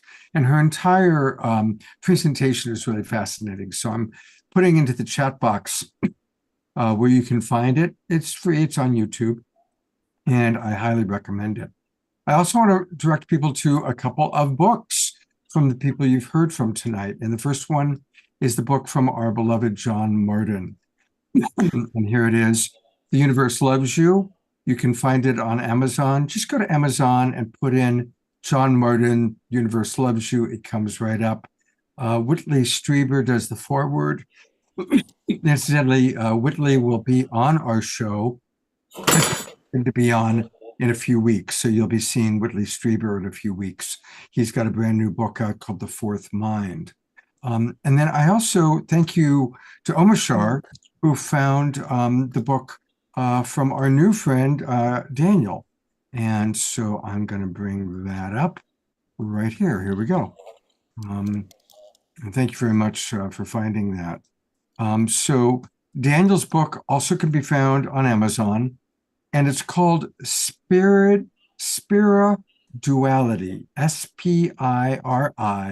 But before you get to the spirit part, it's like Spira and duality put together. Spira Duality, spiritual initiation for rational people. So I love that title. And what an important book. So again, you can get that on Amazon. So just wanted to really point out those three very valuable resources. And now I'll go back to you, Ellen, for whatever you want. I just want to say, should I show one more piece of the Bashar clip, or do you want to continue the discussion? Or do you want to wrap up, Scott? I think we're getting close to wrap up time, but I'd like to open it up to any of our presenters to share their kind of last final thoughts. So in no particular order, just go ahead and raise your hand. Use the hand raise like that so I can find you easily. And, I'd love to have each of our presenters give a final thought, and then we will go to some music. Dr. Yeah, go ahead. Yeah. So one thing that I see a lot of people do is they see someone on stage and they think that person knows, but I don't. Right. So it's like they idolize other people and they think that they're not masters, but everyone here is really a master. And you just need to investigate reality more, go deep within and start asking questions. And so I just don't want you to be inhibited by thinking that you don't have it and somebody else does, because I see that a lot. Thank you, Dr. Kat. That's a really important point. Thank you. Carolyn. Wait, you're muted. Sorry about that. So we mentioned the telepathy tapes a couple times tonight, and I wanted to mention it one more time because especially the last episode where they actually go to these nonverbal autistic kids who are practicing telepathy, who are spending a lot of time in the field, and ask them sort of what do you want to share with humanity? And you get this pretty profound higher dimensional wisdom coming through that I think a lot of us would recognize and resonate with. One of the things that stuck with me, it's a simple thing to say, but it's actually just I wrote it on my fridge just so I look at it every morning and many times a day. But one of the boys in on the podcast, he just said, "Make your whole life about love." And it was just such a beautiful sentiment. And I think it really ties together a lot of what we've been talking about, because that is sort of the vehicle and also the reward of higher consciousness is feeling that love, expressing that love, being that love. And really that is the state of allowing. If you want to start talking about manifestation too, it's like that is what that's the highest frequency there is, and how you can really start having just the most amazing, beautiful life, including these, contact and other more like mystical experiences, is just to be in the frequency of love as much as we possibly can. Thank you. Beautiful. Thanks Carolyn, for it's been being here, wonderful Carolyn. meeting you and having you on the Awakening World. Thank you so much for being with us tonight. Thank you so much. This has been wonderful. I'm really impressed. Thank you. Thanks for being here. And you'll come back. We'll do an interview, but there's lots of opportunities for your knowledge and your experience. So thank you, Carolyn. Okay. Eduardo, is there any closing thoughts you'd like to share? The one thing that I wanted to share is that don't let your fear get the best of you. Fear is lowers your vibes. Put your fear in check. And as Daniel was saying, pain is something that the mind creates. So, and fear is part of that pain. So put your pain in check. I got cured from an acute symptom I had. I couldn't get out of bed by basically believing that I could get the pain away. And it went away. It went away within a day. It's fear and pain are things we don't need to live with. We need to live with love. I think Carolyn's absolutely right. Yeah. Thank you, Eduardo. And likewise, it's been wonderful to have you join us. And I'll also put the spotlight on you, Daniel, for whatever your final thoughts might be for tonight. Love to have you all come back. I think there is an important thought to build on what Kat and Eduardo and others said. One of the reasons I call this book Spirit Duality is because there is a duality in us that is, we are both creators and creation. And this is super important because we are used to see ourselves as creation, like a powerless in a sense. We just showed up and we don't know exactly where it came from. We just showed up in this world as a creation. Something or someone put us here. But the creation, the creation is our 3D, is the 3D part of us. There is a creator. We are all creators. And there is a creator beyond 3D that is creating this image, this 3D representation of ourselves here. And the more we see ourselves as creator, the easier it gets to connect with this other reality, with the ETs and all of that, because they are all in that other space, in their other plane. They see themselves as creators. And we are in the process of transitioning our understanding from creation to creator. Because everything that exists, that you look around, like these computers we are all using, the buildings where we are, everything is started in consciousness. Everything started as an idea. So consciousness is the source of everything that exists, including the whole universe, because it comes from a higher source, a higher creator. But everything that we create starts in consciousness, and that's the real deal. The creational aspect of us is not that important, but we tend to see that as the real deal. So the more we see ourselves as creators and the less we see ourselves as creation, the easier it gets. That'll be my final thought. Thanks, Daniel, for being here. Great to see you. Look forward to meeting you soon in San Diego. And your book is very interesting from a science point of view. You've bridged into consciousness. I mean, you've done it both, the neurology and the spirituality. So thanks.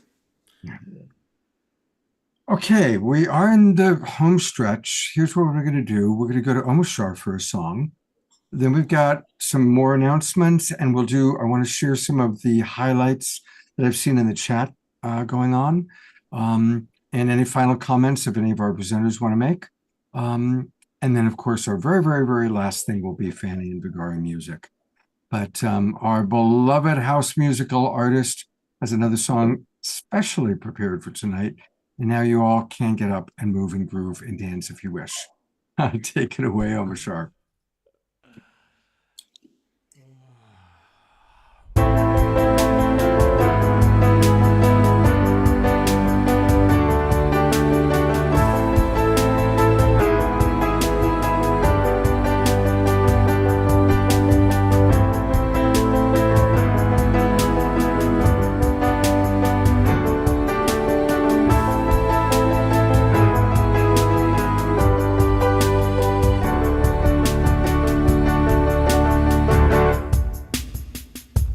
Now we recognize we've been hypnotized.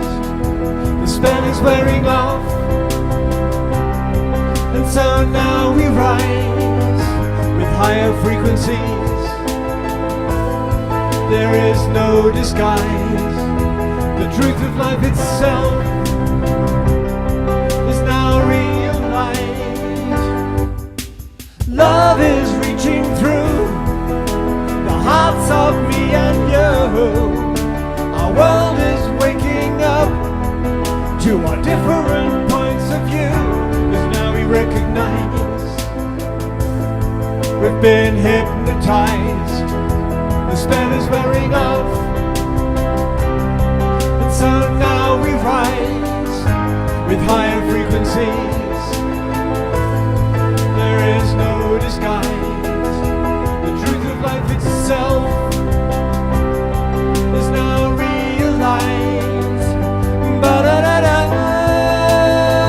ya-da-bum, ba-da-da-dum, bum-bum, ba-da-da-dum, bum-bum, da-da-da-dum,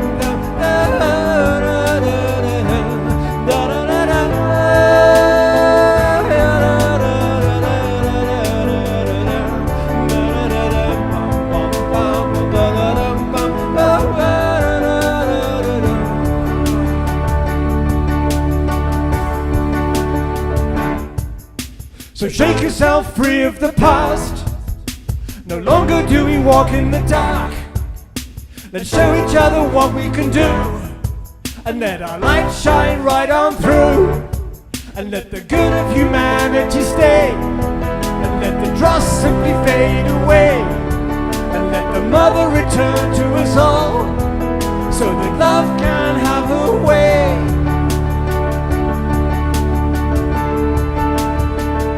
'Cause now we recognize we've been hypnotized. The spell is wearing off, and so now we rise with higher frequencies. There is no disguise. The truth of life itself is now realized. Ba-da-da-da.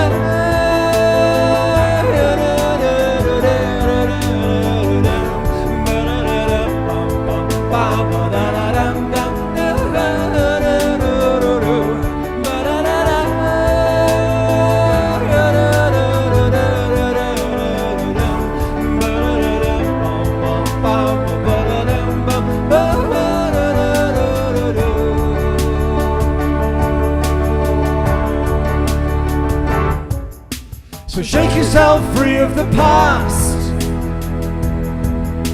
No longer do we walk in the dark.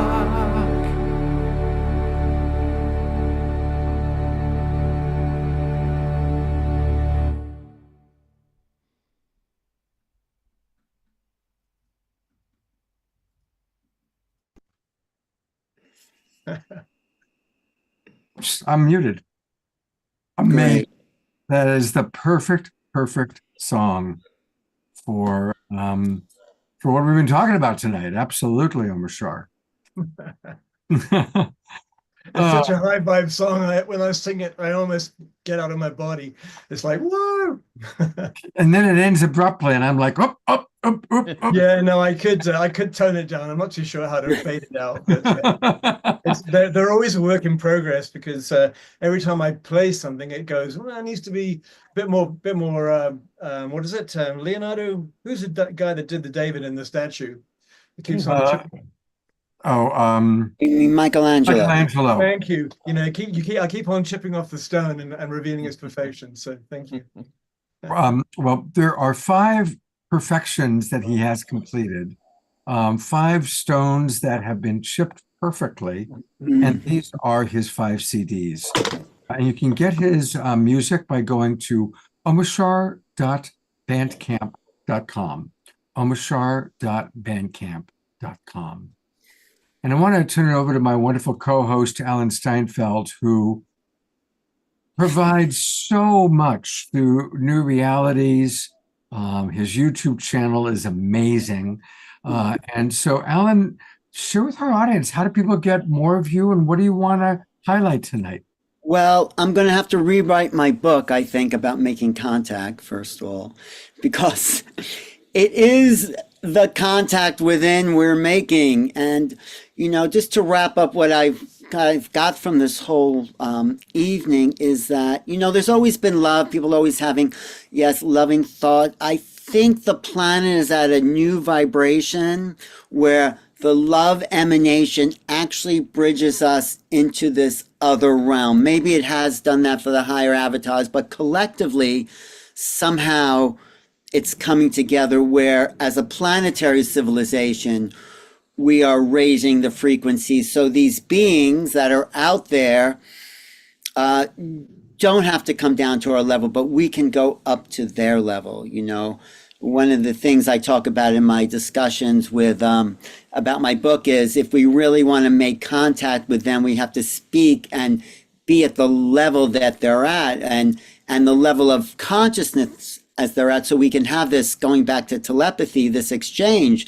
And we don't bark at our dogs when we want to communicate with them, right? We want to talk to them at the higher levels, not that they're not high, that we're at. So these beings are asking us in this collective way to raise to the frequency where we can, like Steve Bassett said about, 4 or 5 hours ago, to develop this telepathic essence that is at the center of us. It is who we're born with gnosis, and it's been educated out of us. And now I think we're returning back to take civilization to a new place and become the new being. Someone mentioned the new beings, and it feels like we're at that moment with the drones and everything that's coming this way, to be a new species, to be a new collective. And I think we did something here tonight, Scott, was bring everyone into a collective field. Maybe you do that on all your shows, but there felt like there was this fabric that was woven through everyone who's been here for the last couple of hours. So that's sort of what I want to say. And I'm doing a retreat, actually, to talk about some of this in Sedona. Doing this making contact retreat with my good friend. Oh, you see that? Do you see that on your screen there? Making contact. Me and Hope Fitzgerald are doing this in April 30th to May 4th in Ground Zero for Making Contact, Sedona, Arizona. We're going to actually develop this collective consciousness and bring in these beings and make contact on the sacred land there. It's sacred because the vibration of the red rocks creates a magnetic frequency. So we're going to be there. Join me, Hope Fitzgerald, who's been on this show. Go to spreadinfinitehope.com/Sedona, and it'd be really fun to have a live experience of all this and see where we connect. So that's spreadinfinitehope/Sedona. And what else? Your website, Alan, tell people about New Realities, because I'm just always blown away with, how amazing your website is.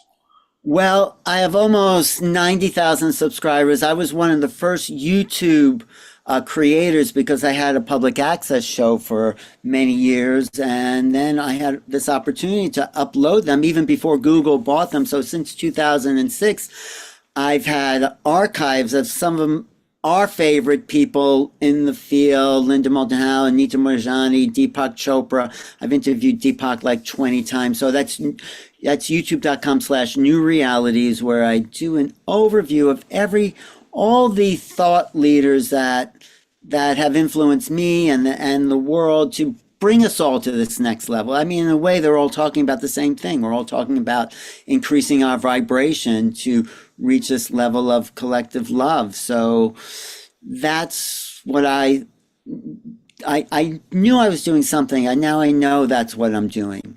So I mean, and tell people about the book for anybody who doesn't have it yet.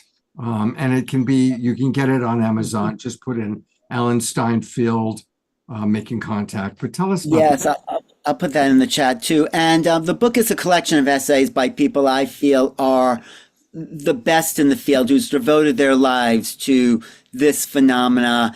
And what we're all doing here and what they're doing is breaking down this rigid wall of humanity and to tell people there's something more. We are something more. There's more to us than what we've been told. And when I'm also teaching a remote viewing course that shows us the infinite field. It shows us how this course I'm teaching in remote viewing gives us an insight into how we tap into this infinite mind. So yeah, we have this expanded heart. How does the consciousness transcend time and space? So when we know we're not locked into time and space, we have a chance to feel the essence that we really are. So I'm doing this course with Kelly Fisher, who's an incredible psychic who I met through Tara, and we're combining forces to show people their infinite nature and that they have an infinite mind.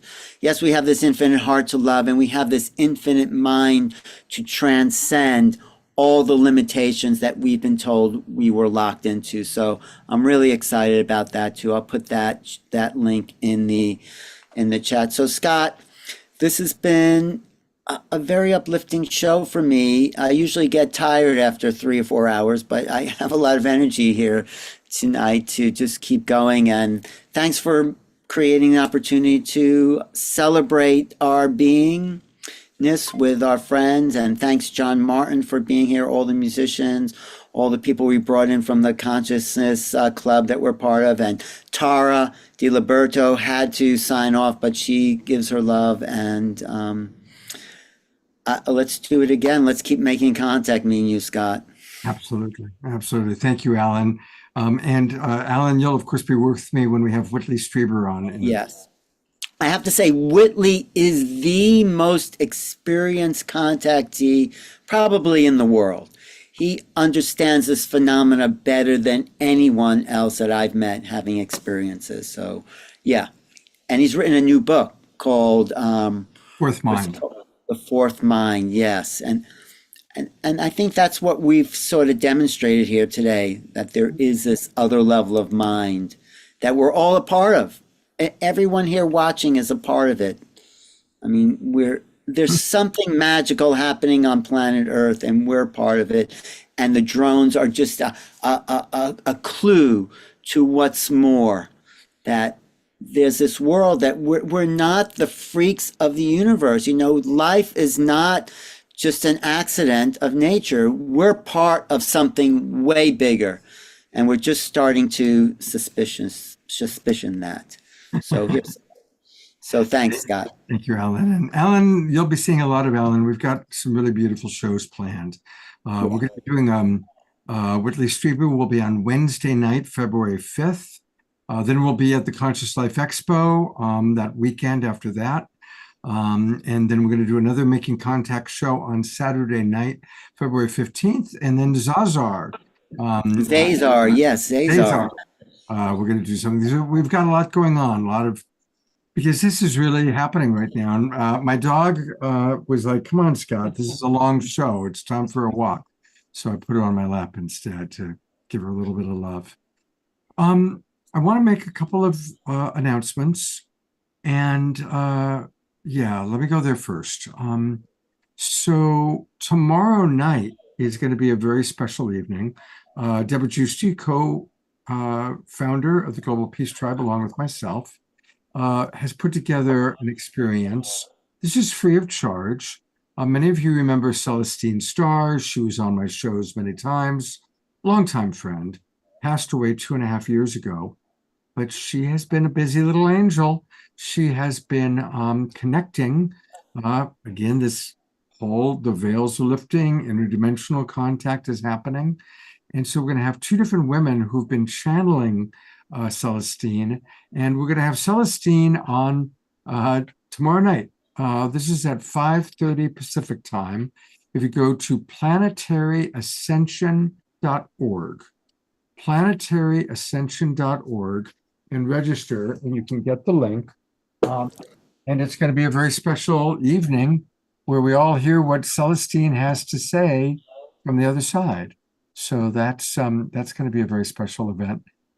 Is there a recording on that too? Sorry to interrupt you. Yes, if the people register, there will be a recording available.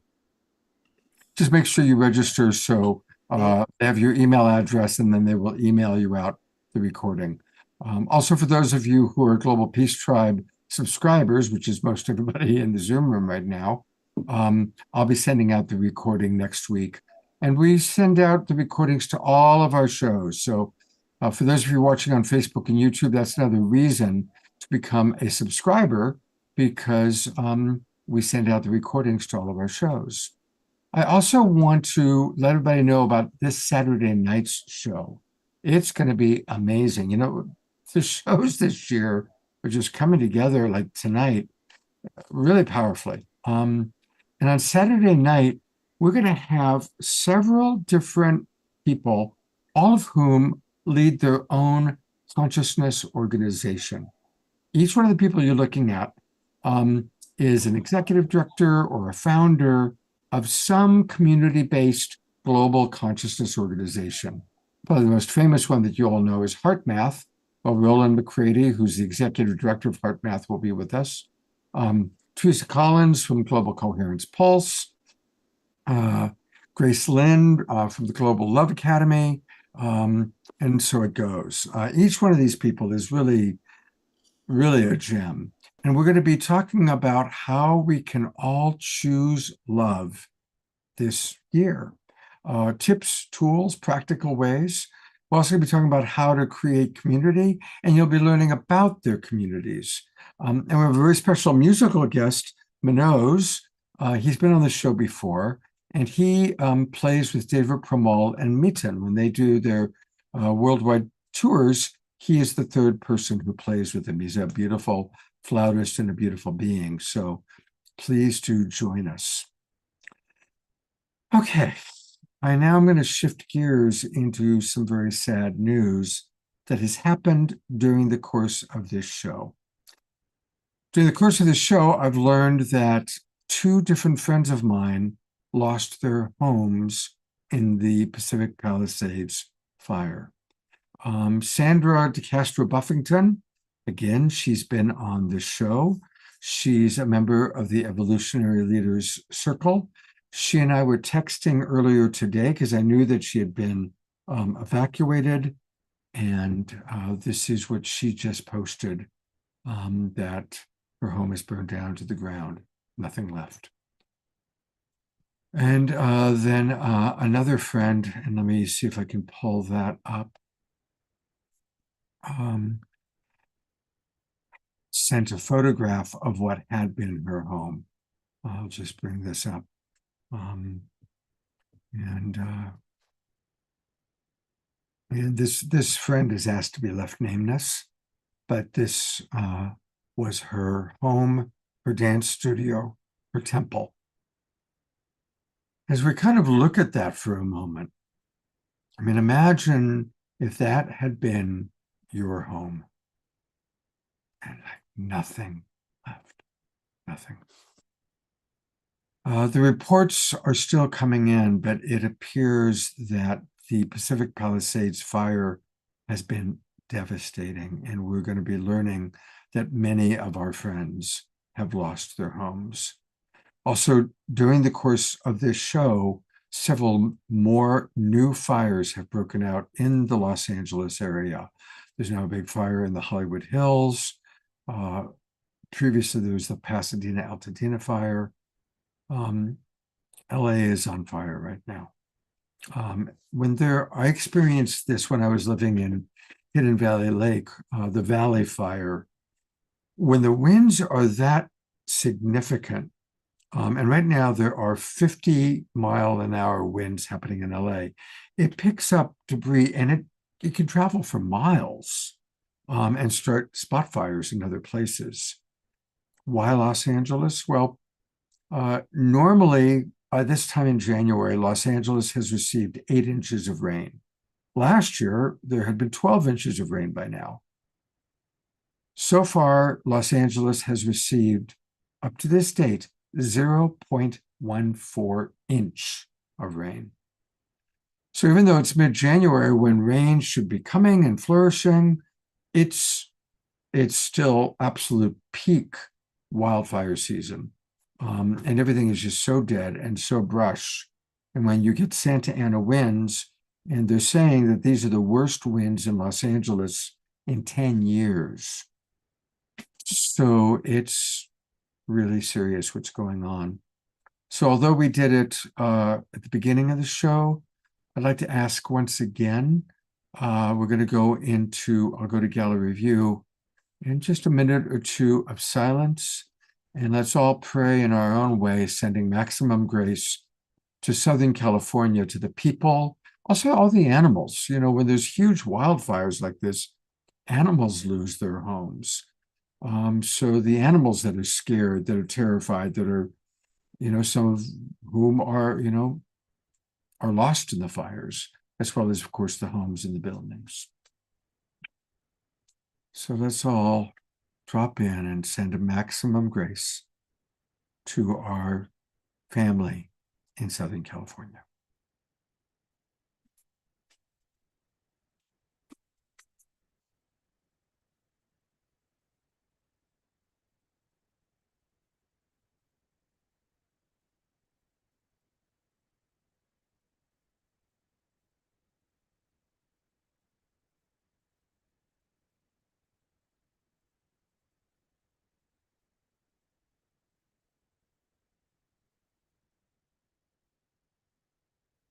Maximum grace for all beings who might be suffering, all beings who might be afraid.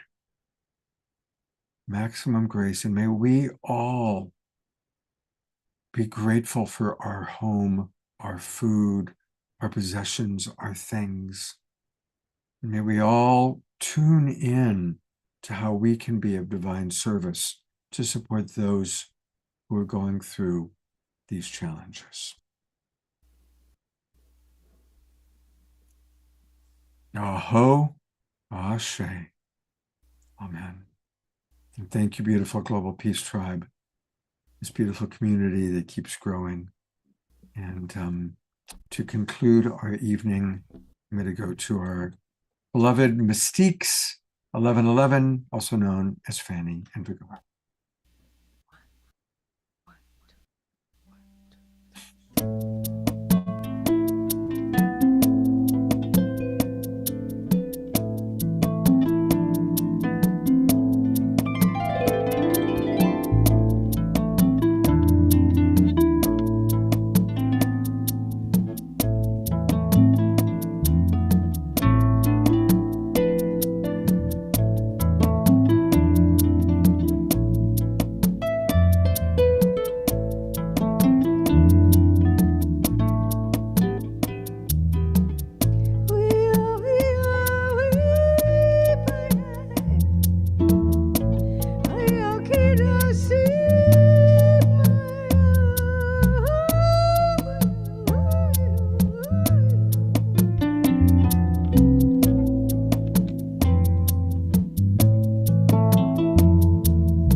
of the one consciousness, like a blessing to the world. You came into light. Here you are. Here you are. Here you are. Remember. Remember who you are. Remember. Remember who you are. Remember. You are gold dust, gold light. Remember. Pure love, pure light. Remember. Remember who you are. Remember.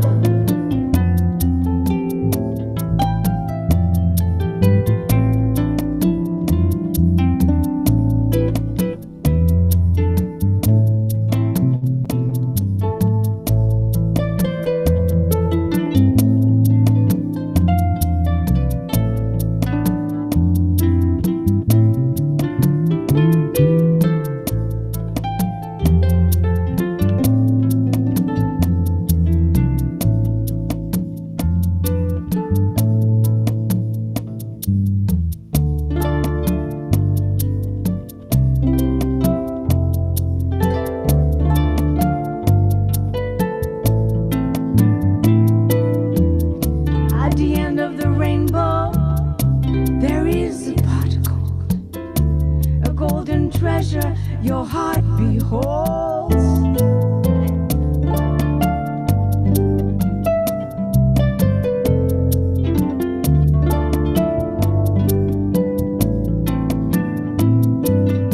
The treasure of your heart is gold,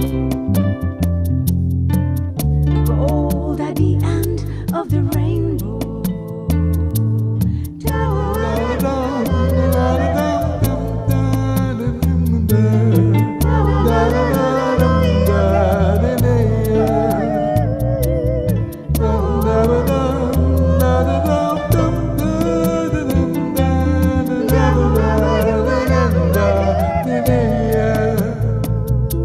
Remember who you are. Remember. Remember. Remember who you are. Remember. Remember. Remember who you are. Remember. You are pure love, pure light. Remember who you are. Gold dust. Remember who you are. Remember who you are.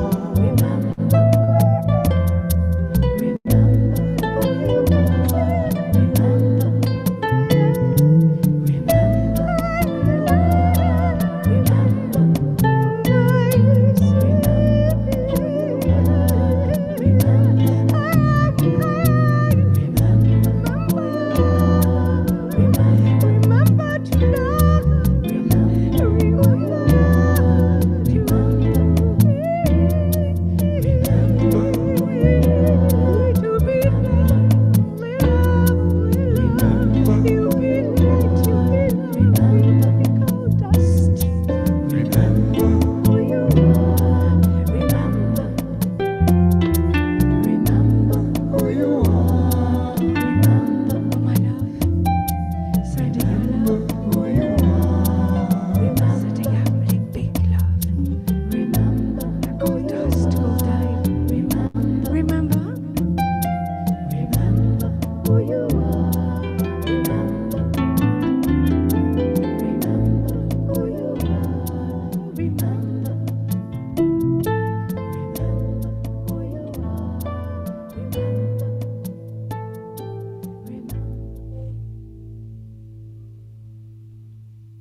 Feeling so shaky.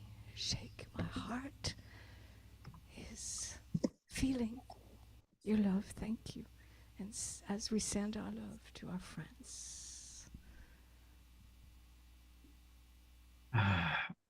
I'm going to read a couple things and also remind people where they can find you. But Tia Therese put it well. She said, Mystiques, I feel this peace and claim it is my favorite with so much purple love from your purple pal, Dia Therese. Carol Craig writes, Fanny and Vigari, you guys sound absolutely fantastic. Thank you. Thank you. It is true. I just love having you in the show, and closing the show with you is always just a beautiful way to conclude in a powerful evening. And you can contact them by going to starchild.ca for Canada. Starchild.ca. That's where their phone number is. You can learn all about the various things. And again, get their album, Awaken 1111. You can get it on Bandcamp. Thank you, beloveds, so much for being with us tonight. Thank you. Such a wonderful evening. All right. Well, so much wisdom tonight. Thank you, Omashar, all of our presenters, my co-hosts, Alan and Dr. Tara, and most of all, our Global Peace Tribe, both those of you in the Zoom room and those of you watching out there in the void. Let's all raise our consciousness in whatever ways. You know, now is the time to cultivate a spiritual practice. Now, that can include a religion, or it can be yoga, martial arts, sports, musical instruments. There's a lot of forms of spiritual practice, but whatever it takes for us to raise our vibration and be open. I love what I think it was Daniel said, you know, not being believers, being curious. And now is a time to be very, very curious. And finally, remember that we can make any moment holy, sacred, by choosing to see the divine, seeing the divine in all, including ourselves and each other. So thank you, everybody, for a beautiful evening. I hope to see you all on Saturday night. God's blessings and take care.